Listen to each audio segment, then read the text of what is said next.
Bays, Rakim, John, Rene, Bays, Rakim, John, Rene, Bays, Rakim, John, Rene, Bays, Rakim, John, Rene, Bays, Rakim, John, Rene, Bays, Rakim, John, Rene, Bays, Rakim, John, Rene, Bays, Rakim. Hello, everyone, and welcome to the show with 3 of us, but there's 4 of us today.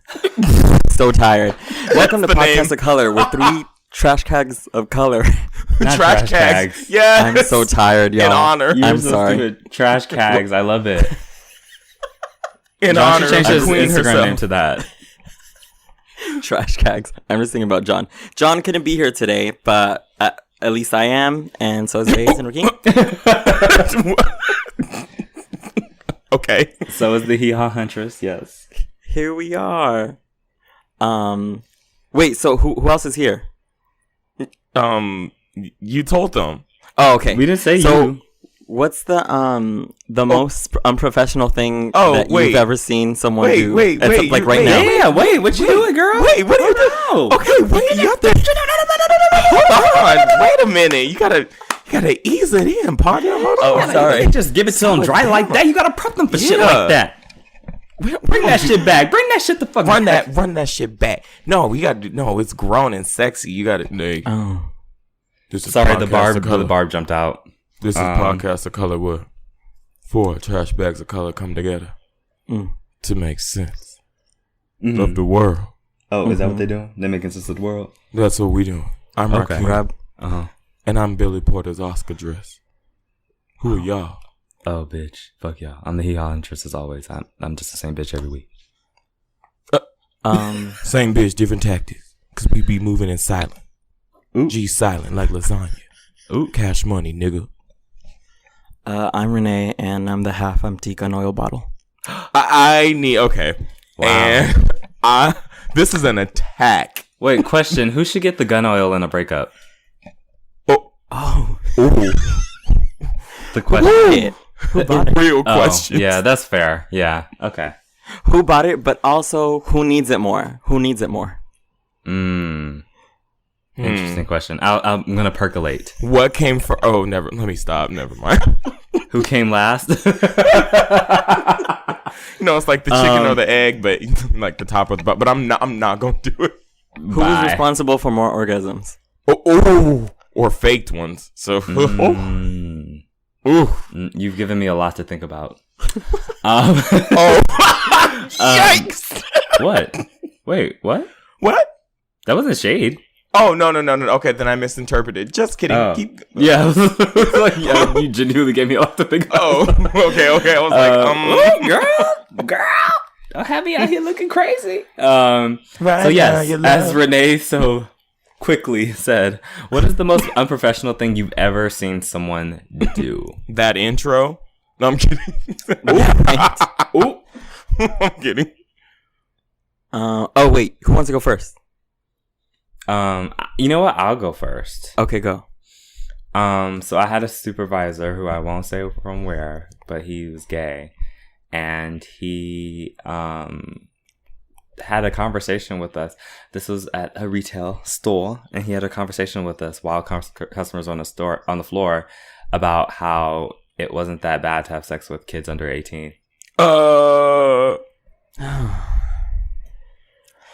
Wow. And I was like, we were talking about like, what if our friends were caught doing certain things? And I was like, somehow he like brought up like, you're finding out your friend was sleeping with like a 16-year-old. And I was like, well, if any of my friends were caught sleeping with a 16-year-old, I'd call the police. I would call the police. Yeah. He was like, period. what? He was like, really? What? He was like so mortified by the idea. And then he was like, well, I was sleeping with adults when I was 16. And I was like, okay. And yeah, so that was mine. I mean, I wish I had something funnier, but almost all of mine are just really horrible. I'm just kind of like shook by how shook he was that you were like. Oh, he was shook. He was like, it was like he had never heard of the concept of not sleeping with underage kids. I was just like, sis, like, girl, what? And you gay too? That's not a good look, sis. You can't be out here representing us like this. That's Chile. Wow, I'll go next, I guess. I mean, Baze, you remember that video that I sent you in the group chat the other day? Like, yes. okay, so that's that it's a mild day. That's like a normal day at work. The most unprofessional thing I think I've ever seen is someone brought in a painting. A white artist brought in a painting of blackface and asked me what I thought. Oh my! His own painting? Yes. What the fuck?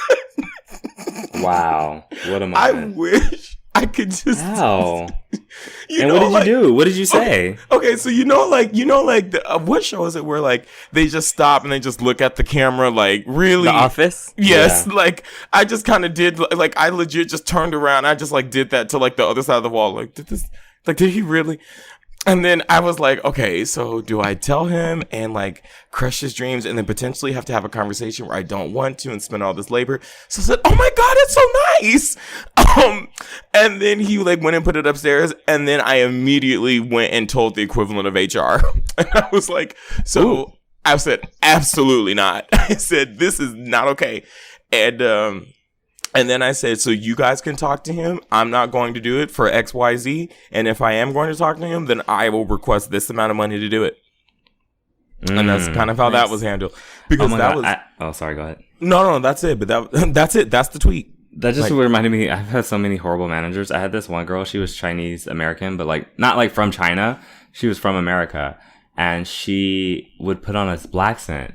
But it was really weird because when she would put on the black scent, she sounded like she had like a Chinese accent. So it didn't sound right. Like it didn't sound like a black girl. It just sounded like a Chinese girl. Trying to do a black accent. Like audio blackface. Yeah, it was so awkward. And she would do it on the sales floor. She also told us to watch out for black girls who came into the store. What? Yeah. People really be saying I feel this like stuff. that's like wild. a thing. I feel like that's a thing in like retail. It's just like and like food service. Yeah, that was at American Apparel. I don't feel bad about saying where that was at. That's just wild that that's a thing that like actually happens. Like luckily I've never worked at a job where someone, well, actually maybe because oh my God. I just realized that I've never heard anyone say that at a job I've worked at because I'm black. They wouldn't tell me that. No, she would tell the black employees to watch out for black people. She didn't care. So she would walk up to them and she was bold with the shit. She didn't care. She would walk up and be like, so if you see any niggers that are coming to the store, you let me know. Let me know. She's like, girl, you better let me know. Let me know. Let me know. Did y'all ever watch that episode of That's So Raven when she works at like this clothing store and then the manager says some really racist shit? Yes. And I was just like, wow, that happens in real life. Right. And then she went on to say that she's from every continent in Africa. What kind of... I think that Raven got the energy. I think sometime in New Year's Eve 2017, Don Lemon and Raven Simone's energy switched. I don't know what happened, but that's the only thing I can explain. Do you like that? That's what happened.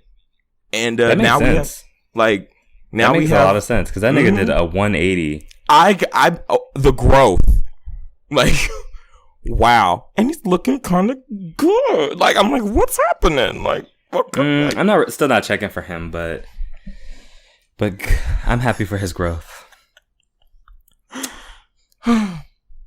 Anyway, wait, did we all answer the question? No, Rene. Rene. Okay, did. yeah. Well, so I was gonna say that I used to work at this coffee shop, this little known coffee shop that like nobody knows about ever. Girl, no one's ever heard of it. I'm sure. Tread lightly. An indie shop. Yeah, like an indie coffee shop. Mm-hmm. It was called probably Coffee haven't Shop. heard of it. What? It was called Coffee Shop. It was called Coffee Shop. It's called El Cafe. But basically we used to call the pizza place that was like on the same block as us, and we used to be like, hey, was it also an indie pizza place? It's also an indie pizza place. Okay. It's called Indie Pizza Place. Exactly.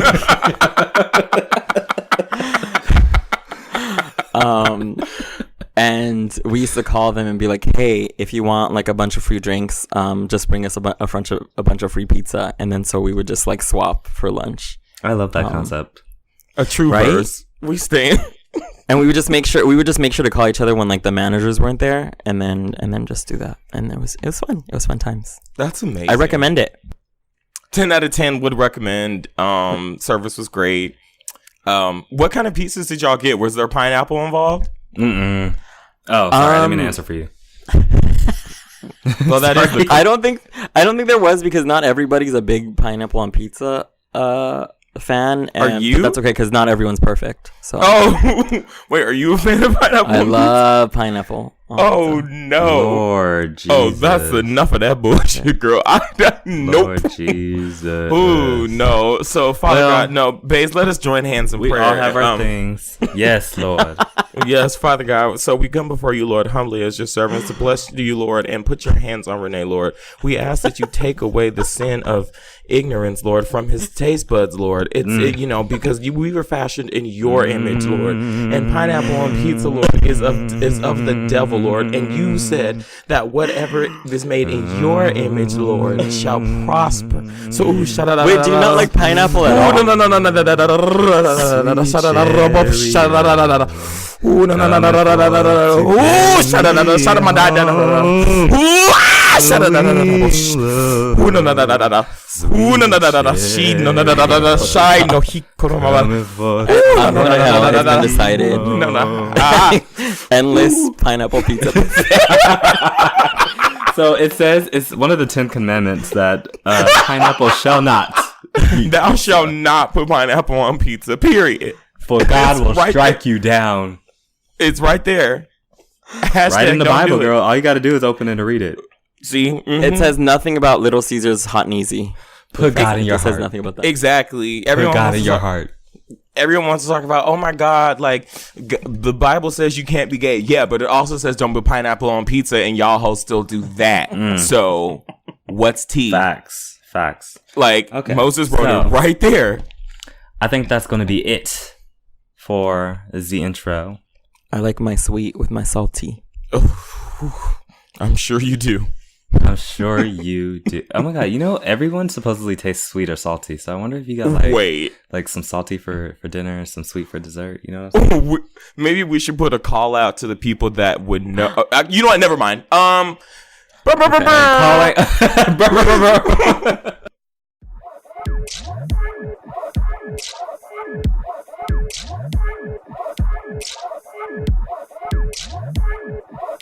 Hello, how are all of you?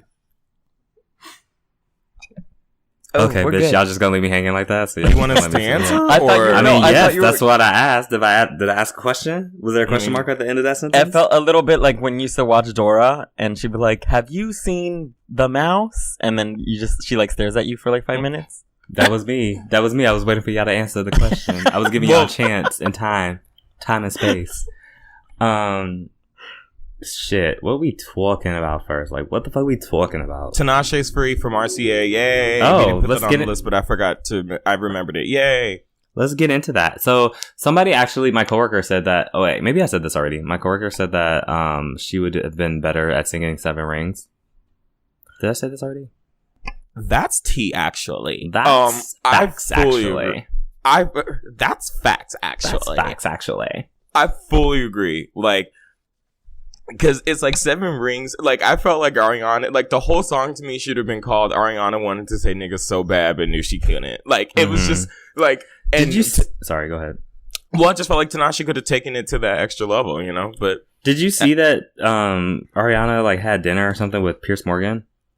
Yes. She really was like, y'all gonna stop calling me black. She like, is really trying to give us full-on white woman. What is the verdict on her right now? Is she still a white woman of color? She's a white woman, like a full-fledged. Is she like full-fledged Carol now? Full-blown Caucasian. Okay. To be specific, which it doesn't make like a huge difference really, but just to be specific, they ran into each other at a restaurant and then took a picture together. Yeah, exactly. And then and then posted photos with each other, and they're like friends now. If I ran into Piers Morgan at a restaurant, I would have been like, "Oh, I'm getting my food to go. My bad." So, bye. Like, he's evil. Like, I would have ran out and be like, "This restaurant has a C." Wait, do you remember when Piers? Stupid. Do you remember when Piers Morgan was like sick, and then someone on Twitter like a news outlet on Twitter was like, "Oh, we're wishing Piers Morgan gets well soon," and then literally everyone in the comments was like, "Who said that?" Like, right? No, listen, we were all pulling for that to not work out. You know, like when like the ratio on Twitter is like the comments. It was like the comment. It was like 500 comments to like Piers like Morgan 60 is one retweets. He's one of the most hated men in the world. Like nobody likes him. He's only on TV because people hate him so much they love to hate him. Right. He looks like if a brick and a peanut had like a child. Like that's what his head is shaped like. I don't know how to explain it. He's odd looking. But yeah, Ariana was like, when somebody's like, what's going on? She was like, oh, I just realized that like coming to somebody with kindness and warmth really changes them, or like changes your relationship with them. And it's just like, she's really proving to be wider and wider, like every day. That Caucasian is coming out of her. Mm-hmm. You go and be great in your lavender. Yeah. Wait, Rene, what did you think of the album? Oh, right. You weren't on for that. I feel like with Ariana, she has like a couple of bops, and then everything else is like okay. Yes. I really like Needy. I think it was legit like a low vibrational cancer anthem. I cannot, not a low vibration. But Rene, you be listening to lo-fi hip hop? Yes, to study. Yes, actually. 24-hour chill and smoke music. Bitch. It's horrible. God, it's so bad. Because you know that it's like all non-black people making that music. Oh, you know. absolutely. It's definitely like some like, white boy in college in like Denver, right? Absolutely. And then fucking using like I don't know, like samples from BoJack Horseman or whatever. Oh yes, but and anyway, they use samples from Samurai Shampoo. Yeah, and then they use like, oh my god, Rene. I had to use it this weekend. I was getting desperate, and I just had to do it. But yeah, no, it's fine. No. I heard a Code Geass line in there, what? And I forgot to text you. I'm gonna go back to that mix because I was listening to it last week at work. I forgot when I heard the line, I yelled. But that is so funny. They love to put like anime lines in there all the time. It's like, we get it. You watch Toonami and you're a millennial, which distracts me because I'm just like, with me, if I'm studying and I hear like dialogue, then that distracts me because it feels like it's like a human's voice, like getting my attention. So I'm just like, what's the point? This is not helping people study. It's just making you look cool. It's so funny to me. But okay, low key though, I listen to it at work too because it does help me concentrate. But anyway, Ariana's album is okay. I feel like honestly, I like the bops. I really like the bops. The last two albums I feel like have been okay. Not too crazy though. But that's just me. Okay.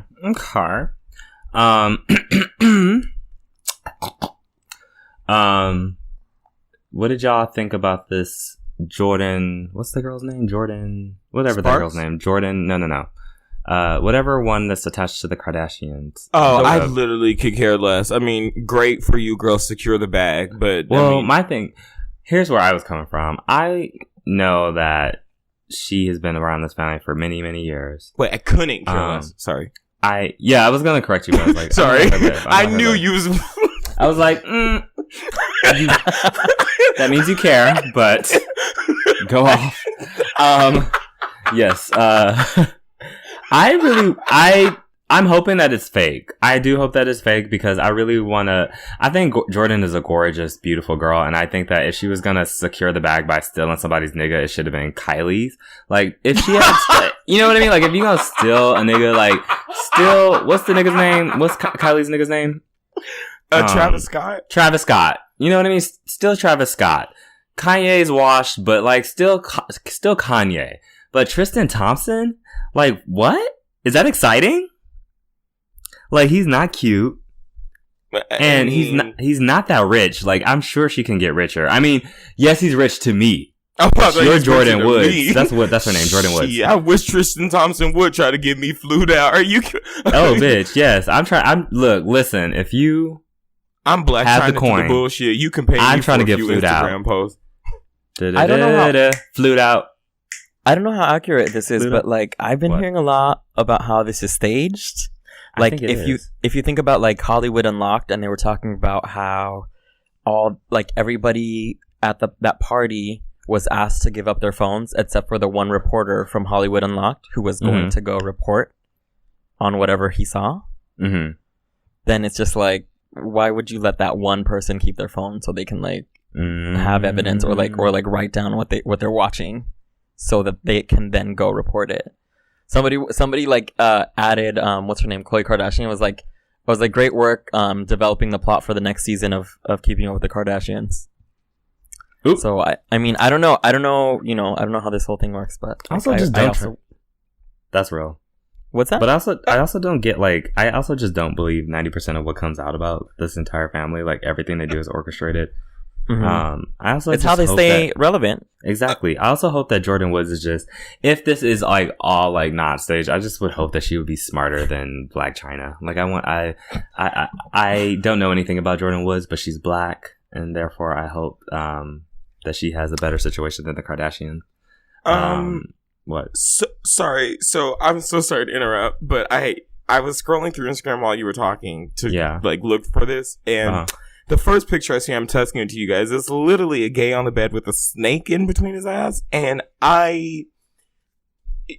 Okay. Sometimes I really wonder. But what about the at? Yeah, what about the at? He's a little kicked up. What? He's a little kicked up. I want to know what's the at.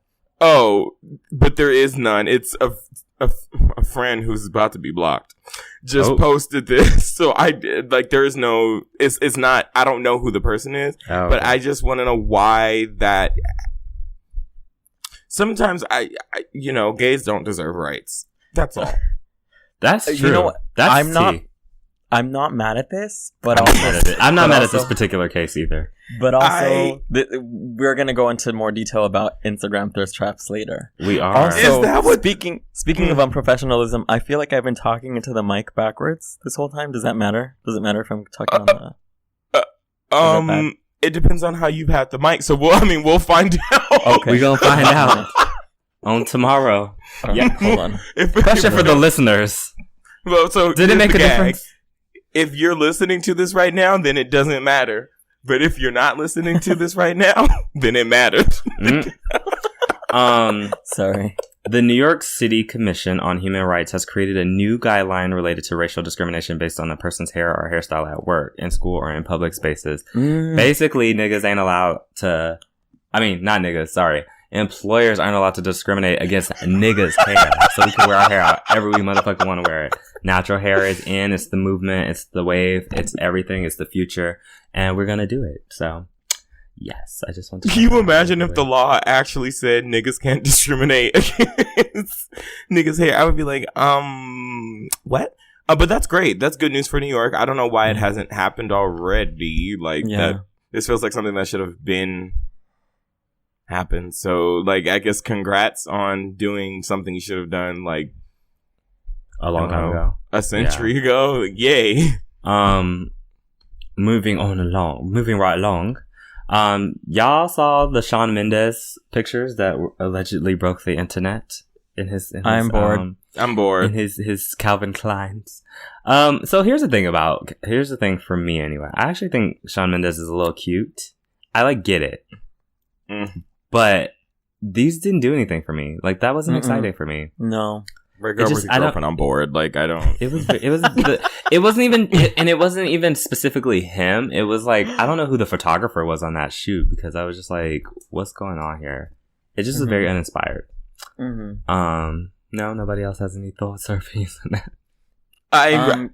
I really I'm he just reminds me of babe, did you ever watch Harriet the Spy? And she used to eat tomato and mayonnaise sandwiches on white bread. That's what Shawn Mendes reminds me of. So I just he's not somebody that I find sexually appealing. He's someone that I can see and be oh, I can appreciate your beauty. So being newly single, one of the things I've noticed as I've been able to be more aware of is when I think somebody's attractive and when I would actually want to fuck them. And it's not always the same, That's cool. I'm bored. Okay, damn, bitch. I was just stating. where I was coming from. Wait, okay, now I have to think about this because now I'm trying to figure out. Huh. What are you trying to figure out? Interesting. This thing that you're saying that like some people are cute, but you wouldn't fuck them. Yeah, like there's some people that like I find that attractive, and I'm sure a lot of that is like social conditioning. But you know, I'll see somebody who's like conventionally attractive, and I'll be like, oh, they're so handsome or whatever. But I don't necessarily want to fuck them. Huh. Right, but It's sort of like case, it's sort of like I'll watch porn or something, right? Like let's say I watch Sean Cody, and I don't watch Sean Cody because it just doesn't do anything for me. A lot of those guys, I'm like, wow, they're so pretty and they're attractive, but I don't enjoy watching them have sex. Makes sense. Yes. Yeah, but I just feel nothing like for you. Shawn Mendes isn't even that to me. I just like, okay, like he's just like, I get what you're saying, that he's just like, I don't know, like for all the hype that he gets, I don't know. I also feel like I'm just older, or I'm like a grandpa now, because at this point, like I just don't know who people like, but I just don't get the appeal of what he does. Like, I mean, I think the majority of his fans are like either gays or like underage girls. Right. Yeah. Bunch of gays. Yeah. Bunch of gays. Oh, but yeah, much more excited about Trevante Rhodes. Yes. Now that was exciting. That was exciting. Oh, wow. What a moment. What a moment. A moment that is most pleasing to me. Listen, I have a feeling he's gonna just show up with a white girl and break my heart. But imagine like if I was like on Bird Box and like the voice was like Trevante Rhodes, Calvin Klein, I'd be like, what? Where? Bitch. Like, absolutely. Wow, I'm gonna watch that movie again today. I missed that movie. Wow. Wait, Bird Box? I do actually. Wow, what a moment. I'm gonna watch it again. Can I help you? No, you can't, actually. So no, I'm just looking. Thank you. Just looking, thanks. Just perusing. Just window shopping. So Jussie Smollett. Jussie? I don't know. However this man's name goes. It appears that the Chicago PD has jumped the gun on some of the things that they've spoken about in regards to him. We should note, Baze, that we're recording this on Monday, the 25th at 7:00. So by tomorrow, some stuff that's gonna come out. You never know. This is real. It's like something new every day. But the fascinating thing about this is I haven't really been hearing as much about this as I was about the stuff that was like proving him to be a liar. They found that the $3,500 check that he allegedly wrote to the brothers for to like pay them to beat him up to set up this hoax was actually for a nutrition and workout program. So that was a lie. They also the FBI says that there's not proof. There is no proof that he didn't actually receive that letter. That they were saying that like he like got the brothers to fake write this letter. And even like if you look at the video footage, all you really see is them buying like the balaclavas, however you say that word. The masks that have like eyes and the nose and the lips out. Which like if we're being real, this is in Chicago. Like they just had like a major like cold. I don't know. I don't know how to use words right now, but it was extremely cold. It was the vortex. Yeah, and like many like people died. Right. You know, a lot of people died. So like, yeah. I don't know. I don't think that is also unreasonable that they were just getting masks to wear. There was no ropes or anything.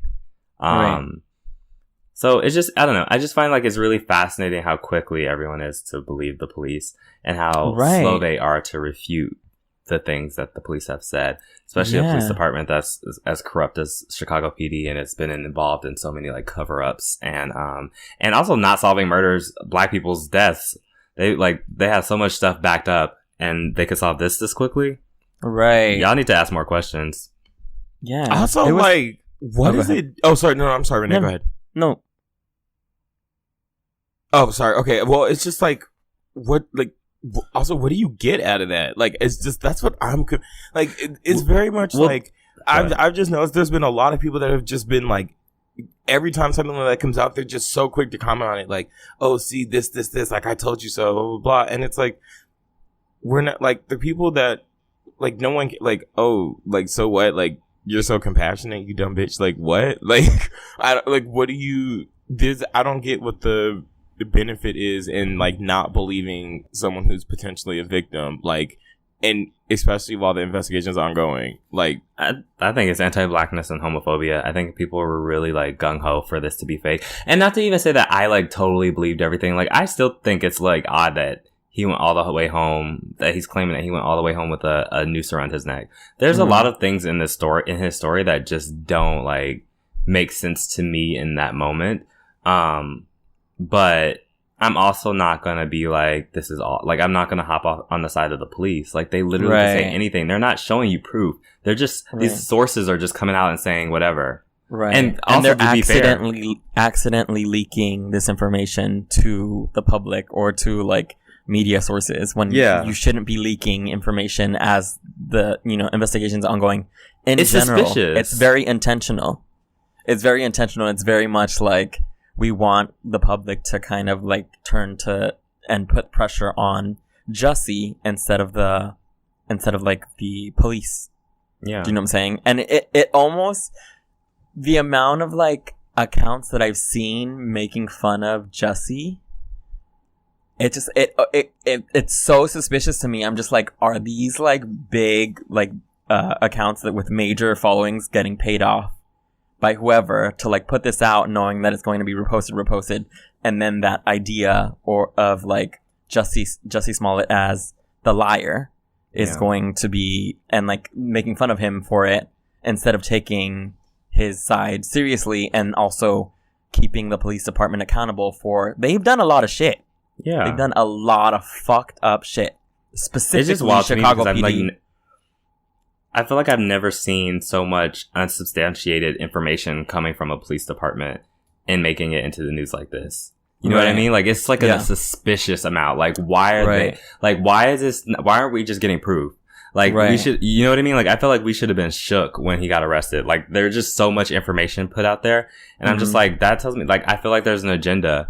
And not to say that like, maybe Jussie is lying. Like, maybe this isn't true. Like, you know what I mean? Who knows what we're going to find out tomorrow. But, like, at the end of the day, like, it's concerning to me that the police department are so quick to do something like this, to put out sources. And to be fair, the source from the FBI was an anonymous source that's contacted TMZ. So obviously take that with a grain of salt as well. But like, also it's just like, what would the FBI, if this is like, that's real, like, what would the FBI have to gain to, by contradicting the police department? Right. Like, when even the FBI, which is fucked up in itself, is saying, okay, like, y'all are doing too much. Like, it's a lot. It's wild. And it's funny because, like, we're the same people that are so gleeful and so ready to talk about how disappointed they are in Jussie and all that other shit. And I think, like, are now saying nothing. Exactly. I think, what's that comedian's name? The comedian, the black guy who had the Dave Chappelle. There we go. Dave Chappelle said, like, he wanted to crash a dollhouse over Jussie's head. Like, celebrities have, like, come out and said things about him. Like, regular ass people have come out and said things about him. Going on Instagram, seeing him, like, the lies and how disappointed everyone is in him on all their stories. And when this comes out that this shit is real, like, I don't see none of that on anybody's story. So it's just like, what's really good, right? And just even people that you wouldn't expect it from, I feel like, are just like, okay. That's what's been crazy. It's just so many people feel like, I've seen so many people that have just been like, like, that try to be gatekeepers of, like, what blackness is, and just be like, oh, well, you're not black if you do this, and if you hang out with these kind of people or do this, and this, and you're not this, and, like, you hate black people, and you're anti-black all the time.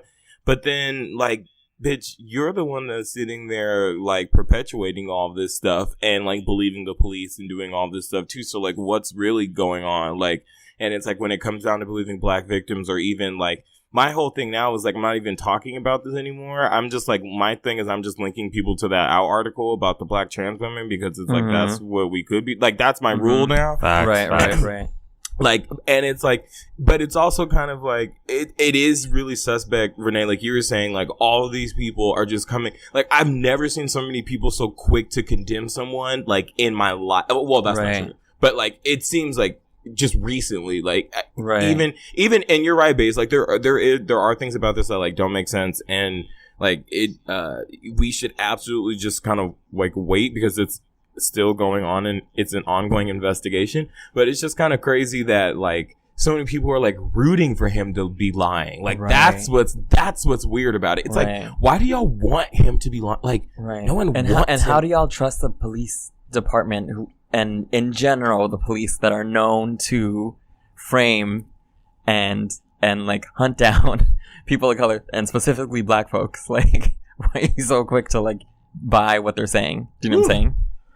And like especially because like you know, with hate crimes, a lot of them are not reported, and a lot of them, like a lot of times the police departments don't want to process them because if you process a hate crime, the like real estate in the area goes down, like the value for it, because it's basically like it's considered like then like a quote unquote dangerous neighborhood. So if Chicago is trying to be like, oh, like we're an amazing gay friendly neighborhood, blah, blah, blah, and something like this happens, they're gonna do whatever they can in their power to make it seem like no, this would never happen here. If anything, that person probably lied about this. You know what I'm saying? So like this is I mean we'll see what happens, but like I am never ever going to buy the word of a police officer over that's a black facts. person. I'm not gonna take the word of a police officer over a nay motherfucking body, because what the fuck? These niggas like lie all the fucking time. Like, come on now, how many people gotta get killed by cops? And that's the thing that really gets me is all these people are like Black Lives Matter, prison abolitionism, anti-police force, blah blah blah. And what? And you finna sit up here and like take their word for it just because they just said so in the fucking newspaper? Like, bitch, what? Where's the evidence? Right. Show me the motherfucking receipts. Anyway. That's that on that. Well, actually, no, it's not, because there'll be some more of that probably tomorrow. But the shit, maybe as soon as we stop recording, it might be some new news happening right now. Right now, so you never know. It's been a while since we tackled the article about Instagays. But I'm glad you could be here for this episode, Rene.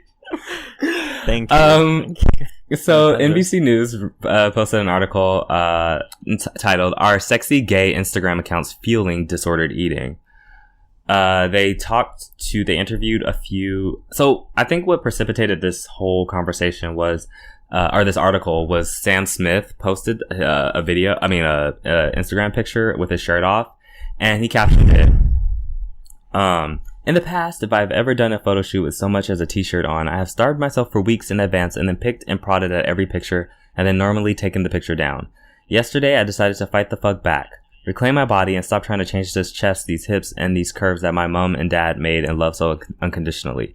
Some may take this as narcissistic and showing off, but if you knew how much courage it took to do this and the body trauma I have experienced as a kid, you wouldn't think those things. Thank you for helping me celebrate my body as it is, Ryan P. Fluker. I have never felt safer than I did with you. I'll always be at war with this bloody mirror, but this shoot and this day was a step in the right fucking direction. Tongue sticking out, rocker, horn hands, and a peach emoji. Rakeem, I mentioned... So, I mean, we can talk about the rest of the article, but you mentioned that you had thoughts about that post. It's like, okay, I don't want to be... I think it's great when people go on, I think it's great, and I love body positivity, and I'm all for that, and I absolutely believe that everyone should be able to feel that way about themselves. The way Sam Smith does things sometimes, as much, you know, I have a weird soft spot for him in many ways, but sometimes he's kind of like annoying, and I was just like, it was, I don't know. It's just like something about it just felt very like, but you're also like white and like rich. And so like, it's like, I don't know. It just, It, you know what I mean? Like I feel like great. Like I'm happy that you're getting there, but I don't know. I just also kind of felt like I just hope he doesn't become the face of like talking about that issue when there are people like that are, you know, that are more deeply affected, if that makes sense. That's all. And I feel like it's a lot more kind of, it's a lot more permissible, and it's a lot more for a lot of like gay men. It's a lot more kind of like what do I want to say? Fucking the word. Okay, I'll think about the word in a second. But basically, they like allow white men to be quote unquote a little less out of shape than people of color. Does that make sense? Like they'll look like some of the stuff that I see online or on Tumblr or whatever. Some of the bodies that I see that are like a little overweight, like a little non-conventional or whatever. And people are like, yes, daddy. Oh my God, I love this, like, thick daddy. And like, oh my God. And like, let your body out. And I'm just like, I never see this kind of, you know, I never see this permitted from a lot of people of color. Like, if you're a person of color, you need to be like super fit and like super like taut and like super like all these things. You know what I'm saying? But like a white guy, like, oh, extra meat, like all this shit. I'm just like, whoa. Like, so it just like, I think a big part of it is that like when there is bossy. You just created a new word. Bossy positivity. It's all about bossy, girl. Hashtag bossy. Bossy. Hard bossy bottom. Power. Okay, I'm seriously. But when I see like the body positivity stuff, I feel like a lot of times people don't take into account what they do benefit from. Like, okay, like maybe like Sam Smith isn't like the most fit person, but he benefits from. He's also still thin. He has the resources to quote unquote eat correctly, or to spend his money the way he needs to for nutrition or the gym or what, like all these things. Do you know what I'm saying? My thing is sorry. And so like it's going to be a little different than someone who's like working class and like, you know, is trying and is a lot bigger and is a person of color, and like them trying to post something and be like, you know what, I accept myself, and like getting a bunch of like hateful comments and like comments making fun of them. Do you know what I'm saying? Like it's just always like a little. Well, my thing is he's still thin. He's just soft. Like he won't have any trouble going to any store and finding clothes. Like he's not right. I don't know. I don't know. He's just soft. Right. Right. It's not like I'm not seeing it and seeing people like. The majority of people are not going to look at this and be like, oh my God, disgusted by it, right? And in a lot of spaces, he can walk into like, pretty much any bar, not even being Sam Smith, with this body type and be fine. Right. Yeah. And so I'd look at him. So what? Well, we know you would, girl. So are you okay? He over here thirsting. Do you need a minute to yourself? He over here thirsting. Do you need to excuse yourself for a minute? No, I'm composing myself. Keep going. But yeah, like, you know, it's just like, I don't know. And here's the thing.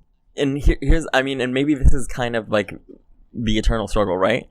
I would say that I don't thirst follow a whole lot of people, but yeah, that's a big ass butt, girl. That's a Nicki Minaj butt, girl. Butt. That's a ellipses. That's a Serena Williams butt. Ellipses. But not a Serena. Get out. But some of the people that I follow that I'm quote unquote friends with that like do post stuff, I'm just like, you know, I appreciate this. I'm not mad. Keep at it. I'm not mad. But I also need to like take into account what that maybe just kind of constantly being exposed to something like that will do to somebody's psychological state. And also, apart from that, like, somebody who doesn't look like... I mean, I don't think I have the most conventional body, but obviously, like, I don't have the type of body where, like, people are going to be, like, making fun of me if I post a photo, right?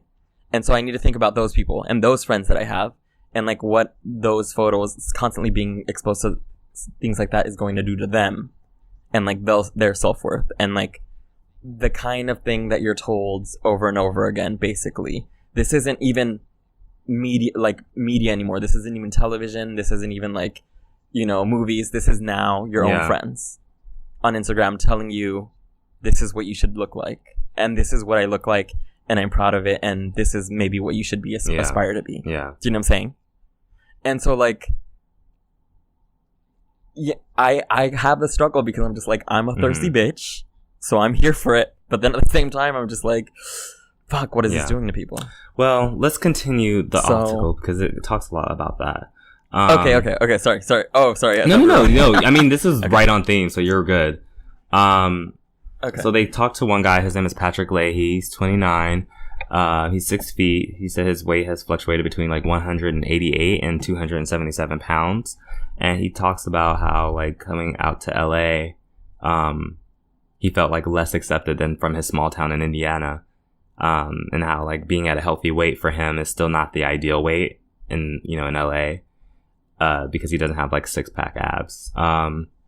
Which I'm looking at this picture of him and I'm still kind of like, it goes back to who we allow to center in these conversations. Cause this is like a conventional looking tall white boy, who's not big at all, but, at least not based on this picture. I don't know if this is one of the smaller pictures, but he literally doesn't have body fat. Wait, what's his Instagram name? I don't think it has his Instagram. He's just in the article. But he's like on a hike on a cliff or something. He literally just looks like I mean, he looks more fit than Sam Smith. So I don't know. But anyway, so they did a study. Approximately 10 million women and 10 million men in the United States will have an eating disorder at some point in their life. They found that gay men struggle disproportionately with body image issues and eating disorders. And though gay men make up 5% of the national male population, they make up 42% of the men who have an eating disorder, which is a huge number. Dang. And so they talked to Asher Pangiris, who's a therapist in New York City, and treats LGBTQ people specifically with eating disorders. And she talks about like just how it's a reaction to like a lot of it is a reaction to the queer phobia and the homophobia that we experience as teenagers, as kids, growing up and feeling like we need to work out or achieve a certain body type or reach us or look a certain way so that we can be normal and feel good, feel like we're normal people. But she says that people like underestimate just like how impactful social media can be on like everyday people. And so they highlighted 2 Instagram gays. One of them's names is Maxisms. And they posted his Instagram picture of him naked with a pride flag around his waist. And he's 30 years old. And he says that he'd like to feature more diversity on his page, but he said the reality is that the posts with diverse bodies don't get as much engagement. If you're not selling a fantasy at first, you're not going to get the platform, he said. He pointed out that sponsors often cast his posts and that people with diverse bodies may not want to appear in photos with him. Okay, so I'm gonna stop you right there because there's so much there's so much wrong with this. But wait, real quick. Let me just say the last part that he said. Okay. Still, what Sam did is important. He said, "I could do more." Yeah.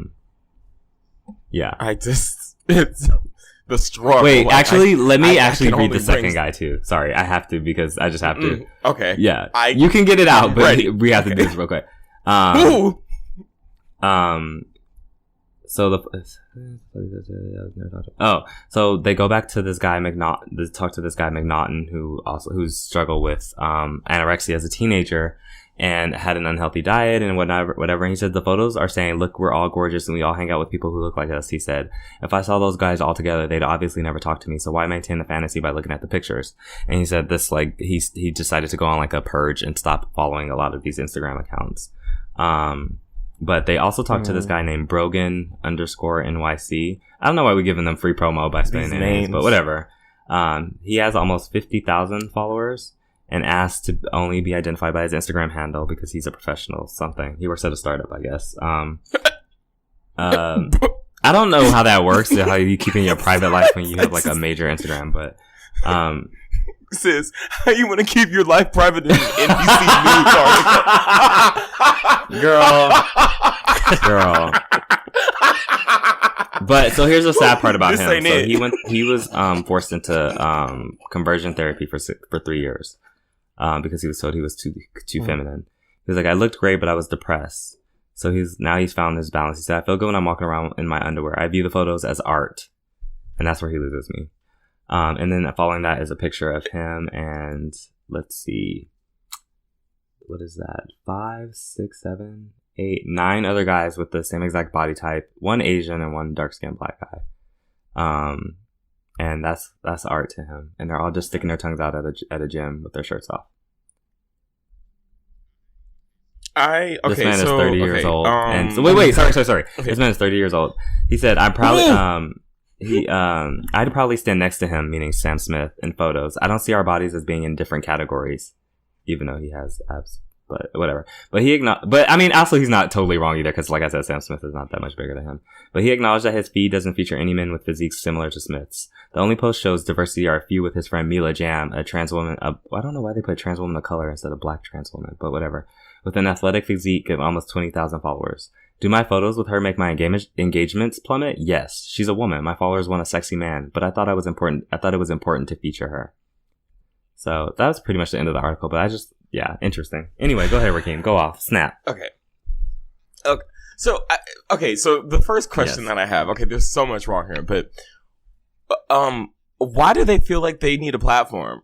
Like, what do you do? Like, what do you mean engage? Who are you what? I think it's money. I think it's money because they do make money off of it. I'm so sorry. I hate this idea that this is why I hate the word influencer. I hate to be this person and say this, but just because you have an Instagram account does not mean you are a public figure or need to be a public figure or need to have a platform, because y'all come on here and say dumb stuff like this. What are you talking about? If you're not selling a fantasy at first, you're not get the platform. For what?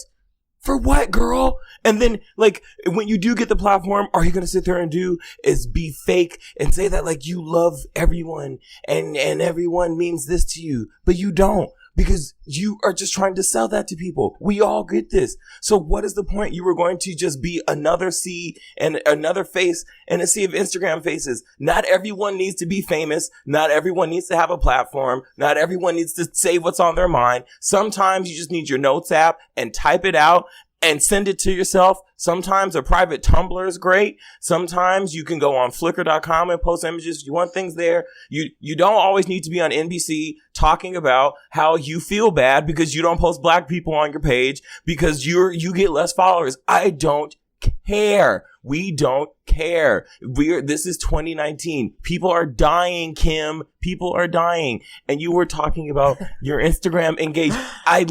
What are you offering? Are you donating the money that you get to LGBT centers? Oh, wait. No, you're not, because you're a white instigator that stopped doing that once marriage equality was passed. So what is your point? You're not doing anything. We don't need you here. Go away. Bye, Felicia. You don't have any point. No purpose. I'm so sick. It happens once. It's like every time there's a primary in the Democratic election, this happens because it's stop. It's just it's too much. She's about to short circuit.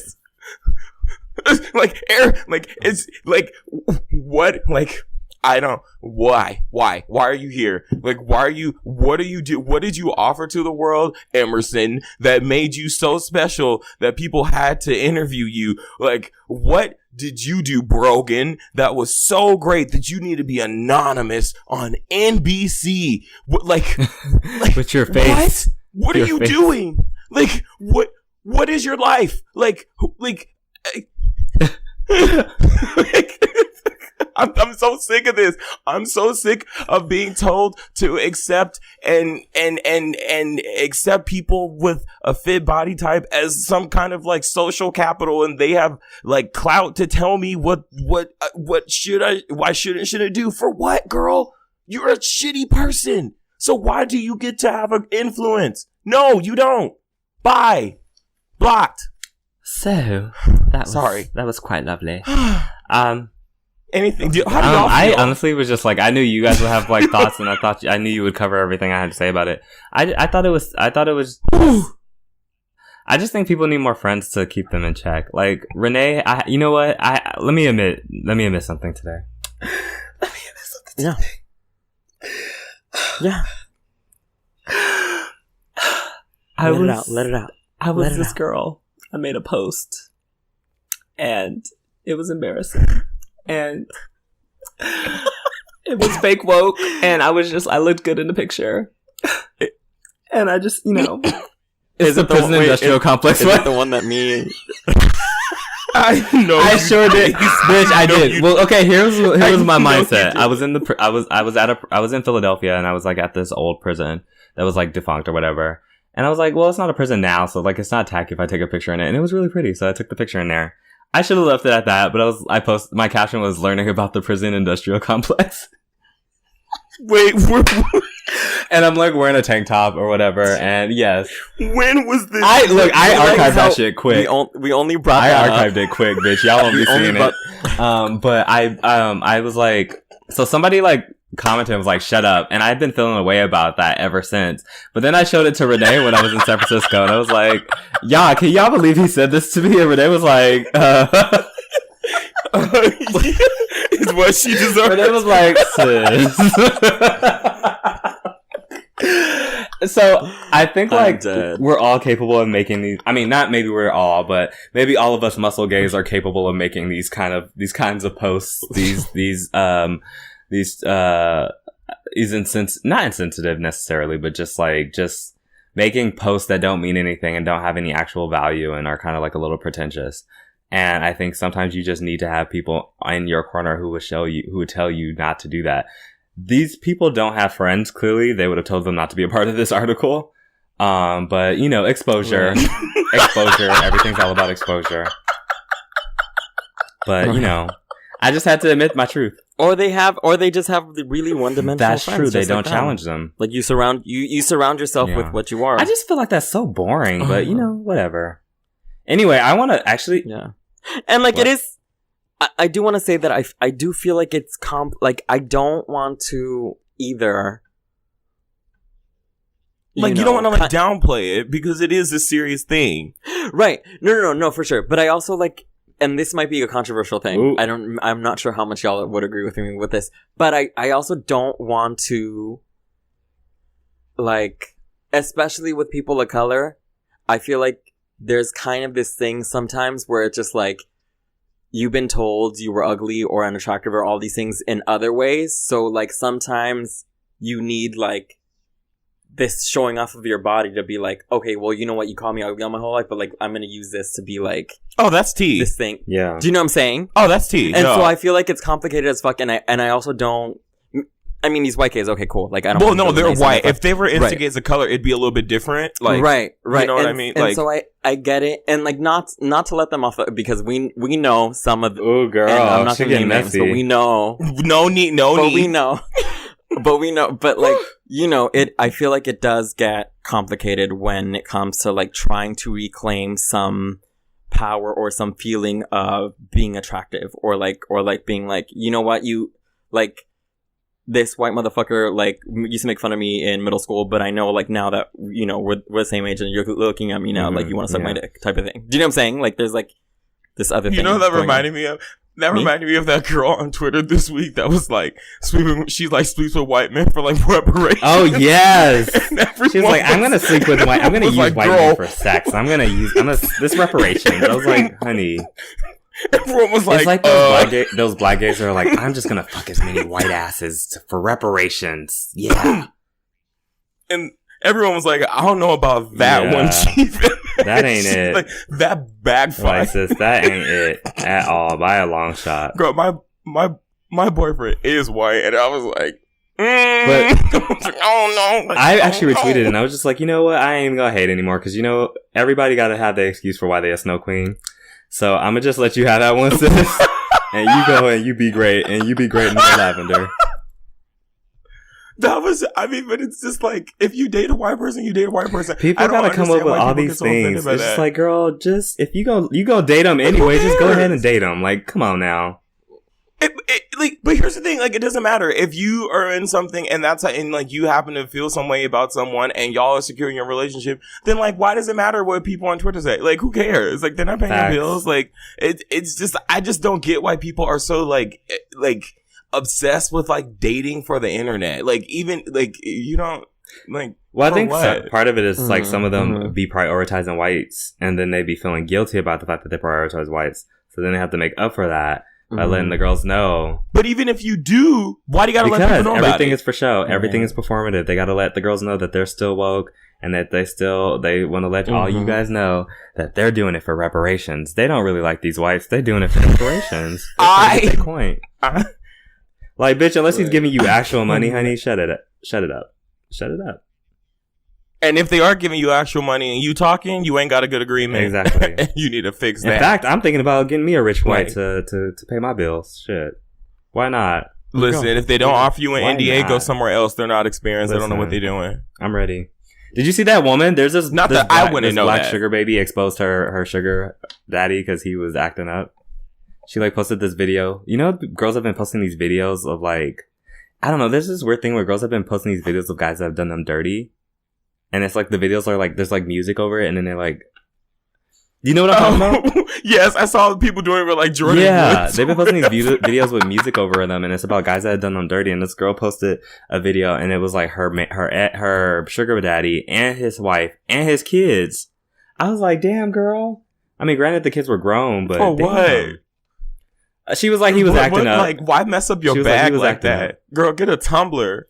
She got her money though. She made sure to show that part in the video. So, yeah. Okay, listen. I'll tell you this.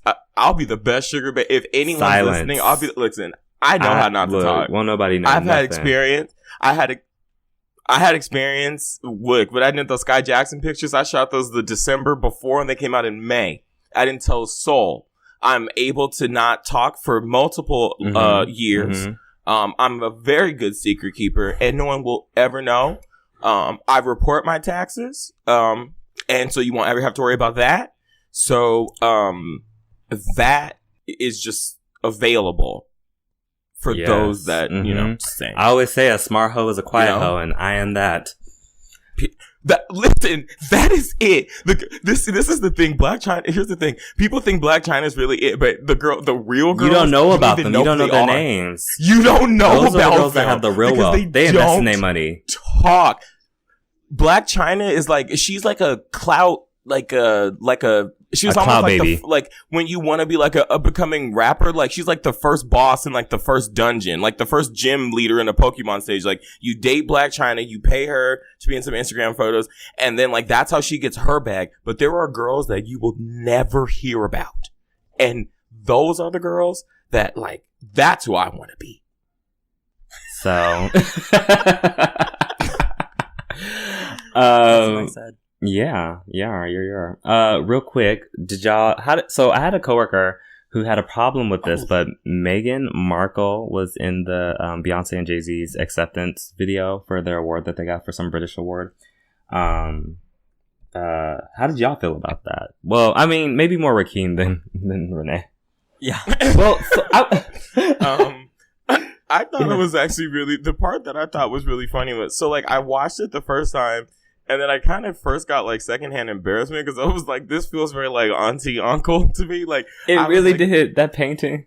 It was just like, to me, that like they thought like I knew she thought she was so clever, and like they had to, I know that was like the third take because the first one she was laughing, she was like, like and but then the thing that just made it so funny was like, I rewatched it and I heard Blue at the end like, why? And that took me out. Did you hear that part? Yeah, I heard it. She was over it. She was over. She like, I like, but okay. But here's the gag, because listen, we're gonna connect the little dots. For you, what you do with them dots, you connect them, motherfuckers. So this is what we're gonna do. Okay. Blue said why, right? As in, why is this camera still here?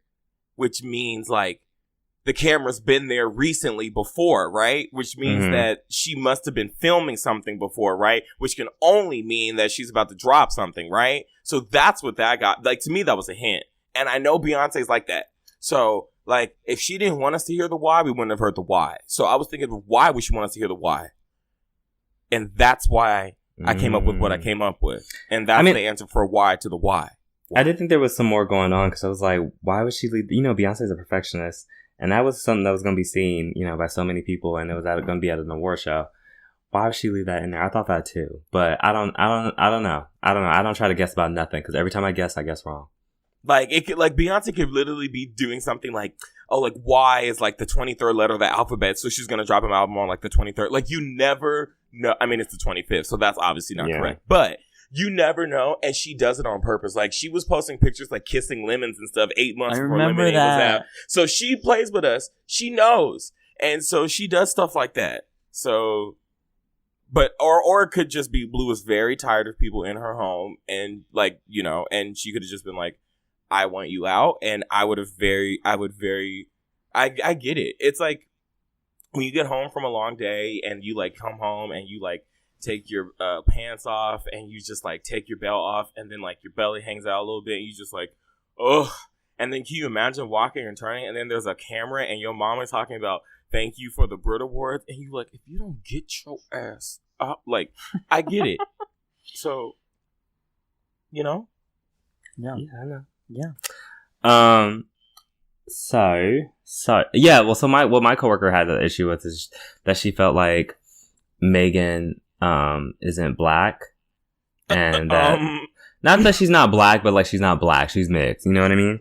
And she's damn near white passing, and so she felt like my coworker was like, I just feel like I didn't really care for it because she's not really black, and I don't really feel like she. Your coworker sounds like a hater. I'm sorry. She's not. She's really not. She's really a great person. But I did disagree. I was like, I think she identifies as mixed, and I think she claims both sides of her heritage, which I fully support. I really think that we need to move past the point of trying to make biracial people identify as biracial people that are actually biracial, identifying as like black. You know what I mean? Like, if you're actually mixed, and I don't, you know, some girls be like, my great-great-grandmother was white, and my great-great-grandfather was Indian, and so, you know, I'm mixed. No. If one of your parents is not black, and one of your parents is, then, you know, like, I think you should just embrace that. I mean, you should embrace whatever your heritage is, but, like, I think, like, if you're calling yourself mixed, I don't think there's anything wrong with that. Yeah, I don't think that's a denial of your blackness. People. Huh? But most people do it because they hate black people. Not necessarily. I'm finding that a lot of like mixed people that are actually like biracial, you know what I mean, are multiracial, but like have like connections to those cultures. I find that a lot of it is just them trying to hold on to all of their cultures. Like, some people identify as just black, but I'm now realizing that like is maybe problematic, and I feel like part of it is because the one drop rule. And I think that works against us because it's saying that blackness is so diseased, so what's the word? I don't know. But you know what I'm saying? Like that it takes over you. This idea it's that an it like infection. taints something. It taints something. There you go. Yes, that's the word. Yes, like it taints you. And I think that that's what we have to move past. And I don't think it does us any service to be trying to force black identities on people. Of course, obviously, yes, there are people that are like, oh, I'm mixed. Did you know I'm mixed? Guess what? I'm mixed. Check my driver's license. It says mixed. What's your middle name? Oh, I'm mixed. They have like mixed on their nails. They have mixed tattoos. The tattoo across their fingers, and each letter spells out mixed. That mixed is 5 letters, one for each finger. I'm just saying. And there are some people that are like that, and that's ugly. But we're not. Their favorite band is Little Mixed. Little Mixed. I like Little Mix because I'm mixed. I'm 50% Irish, 50% Brazilian, 50% Native American, and then another 50% and Jamaican. But I like that. But like that. Yeah, that. Totally. Yeah, but like that. Yeah. Totally but like that. Yeah. Mm-hmm. It's like totally but like that. Rene, you have to do the thing. Wait. John won't do it, so you have to do it. Rakim's gonna die. I'm going to die.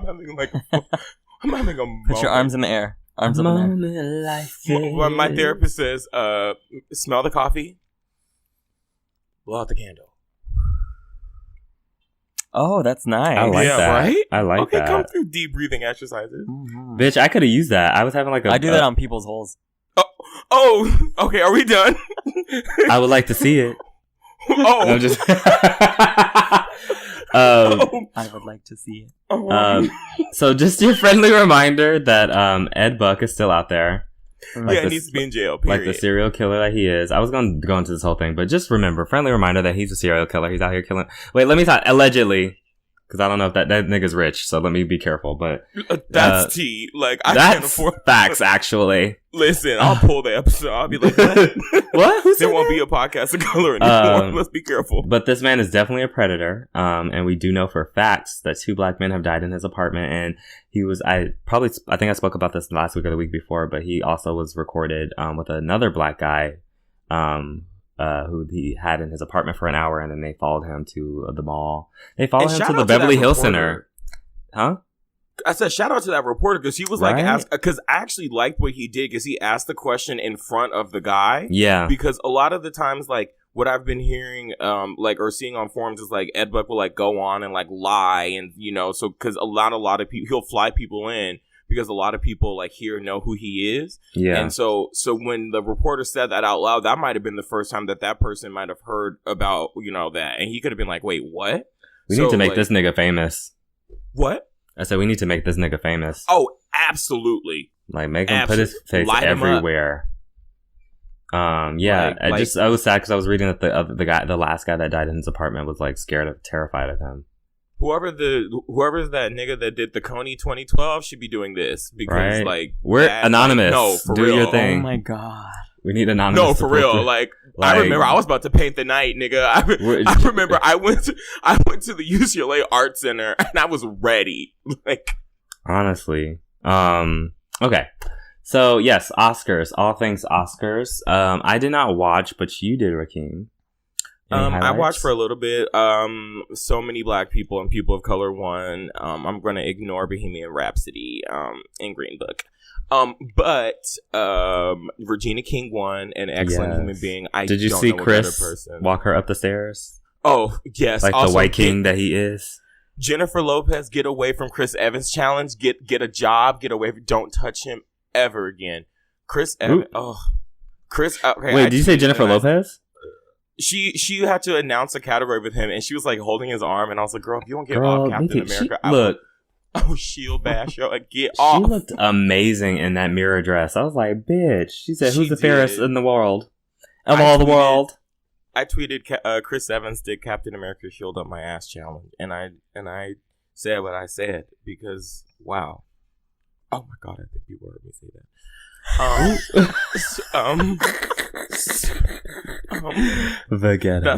That's what happens when you're not recording in the studio. So yikes. I'm dead at this gif of Chadwick Boseman looking back at Michael B. Jordan when Green Book won. Sorry. He was like, I told you niggas. I told you niggas. Someone tweeted that and they said, when you know the sermons about someone specific. Yeah. That's tea, actually. That is the black version of that's tea, actually. That's exactly what that is. Lady Gaga and Madonna took pictures after the award show. Lady Gaga won an award. That's so funny. Because they like hate each other, right? That's what I thought. Madonna trying to suck Lady Gaga soul out just like she did Drake. That's the closest she gonna ever get to a Oscar. So she was like, "Let me." Oh wait, and does she have an Oscar? Madonna doesn't have an Oscar for a song. I don't know. It could have been a movie score. That's how Lady Gaga got hers.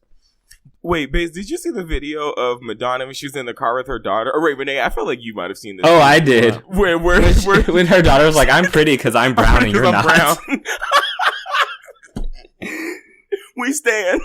I was like, "Yes, you better let her. You better let." Wait, her daughter said what? Her daughter said, "I'm prettier than you because I'm darker. I'm browner skinned and you're white." Yeah. She goes, "I'm pretty." They're doing like a video with like the dog face or something like that, some kind of filter, and like I was gonna say Madge, and Madonna pulls the camera over to her daughter, and the daughter just goes, "Oh, I'm prettier than you because I'm brown." And I love like, that. Oh my okay. God. I thought that was so cute. Wait, I think I found the video. Let me see. Mama say, "Mama sama na pusa." I was really pulling for Yalitza. I really was. Oh, like, really bad. But wait, hold on. oh, I like prettier because I'm brown. Oh, okay. What? What was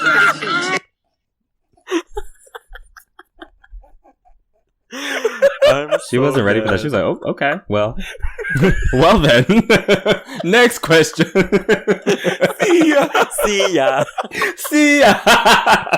She dead cut the video off after that too. She's like, okay, so that's enough of that. Like, That, let's yes. cut. Yeah, but I was pulling for Yelitsa. It was really sweet to see her there with her mom. I thought that was really sweet, and also like just the amount of white Mexicans whose blood has been boiling that this Mixtec woman is getting all this attention and Oscar's attention. Oh, are they mad?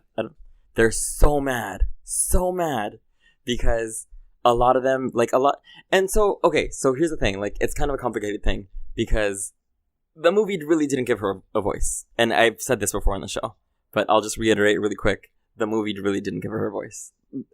I'm glad that she got a lot of limelight and she's getting a lot of attention, and hopefully she'll be involved in projects that will give her more of a voice in the future. But a lot of like this really famous like singer and actor in Mexico who's a white Mexican, like was caught on video saying like, he's basically saying like, fuck that brown woman, like, and it's a shame that she's getting all this attention. Ew. For a movie for saying yes ma'am, and basically he said pinche India, which is kind of like the Mexican way of saying like, oh, fuck that indigenous person.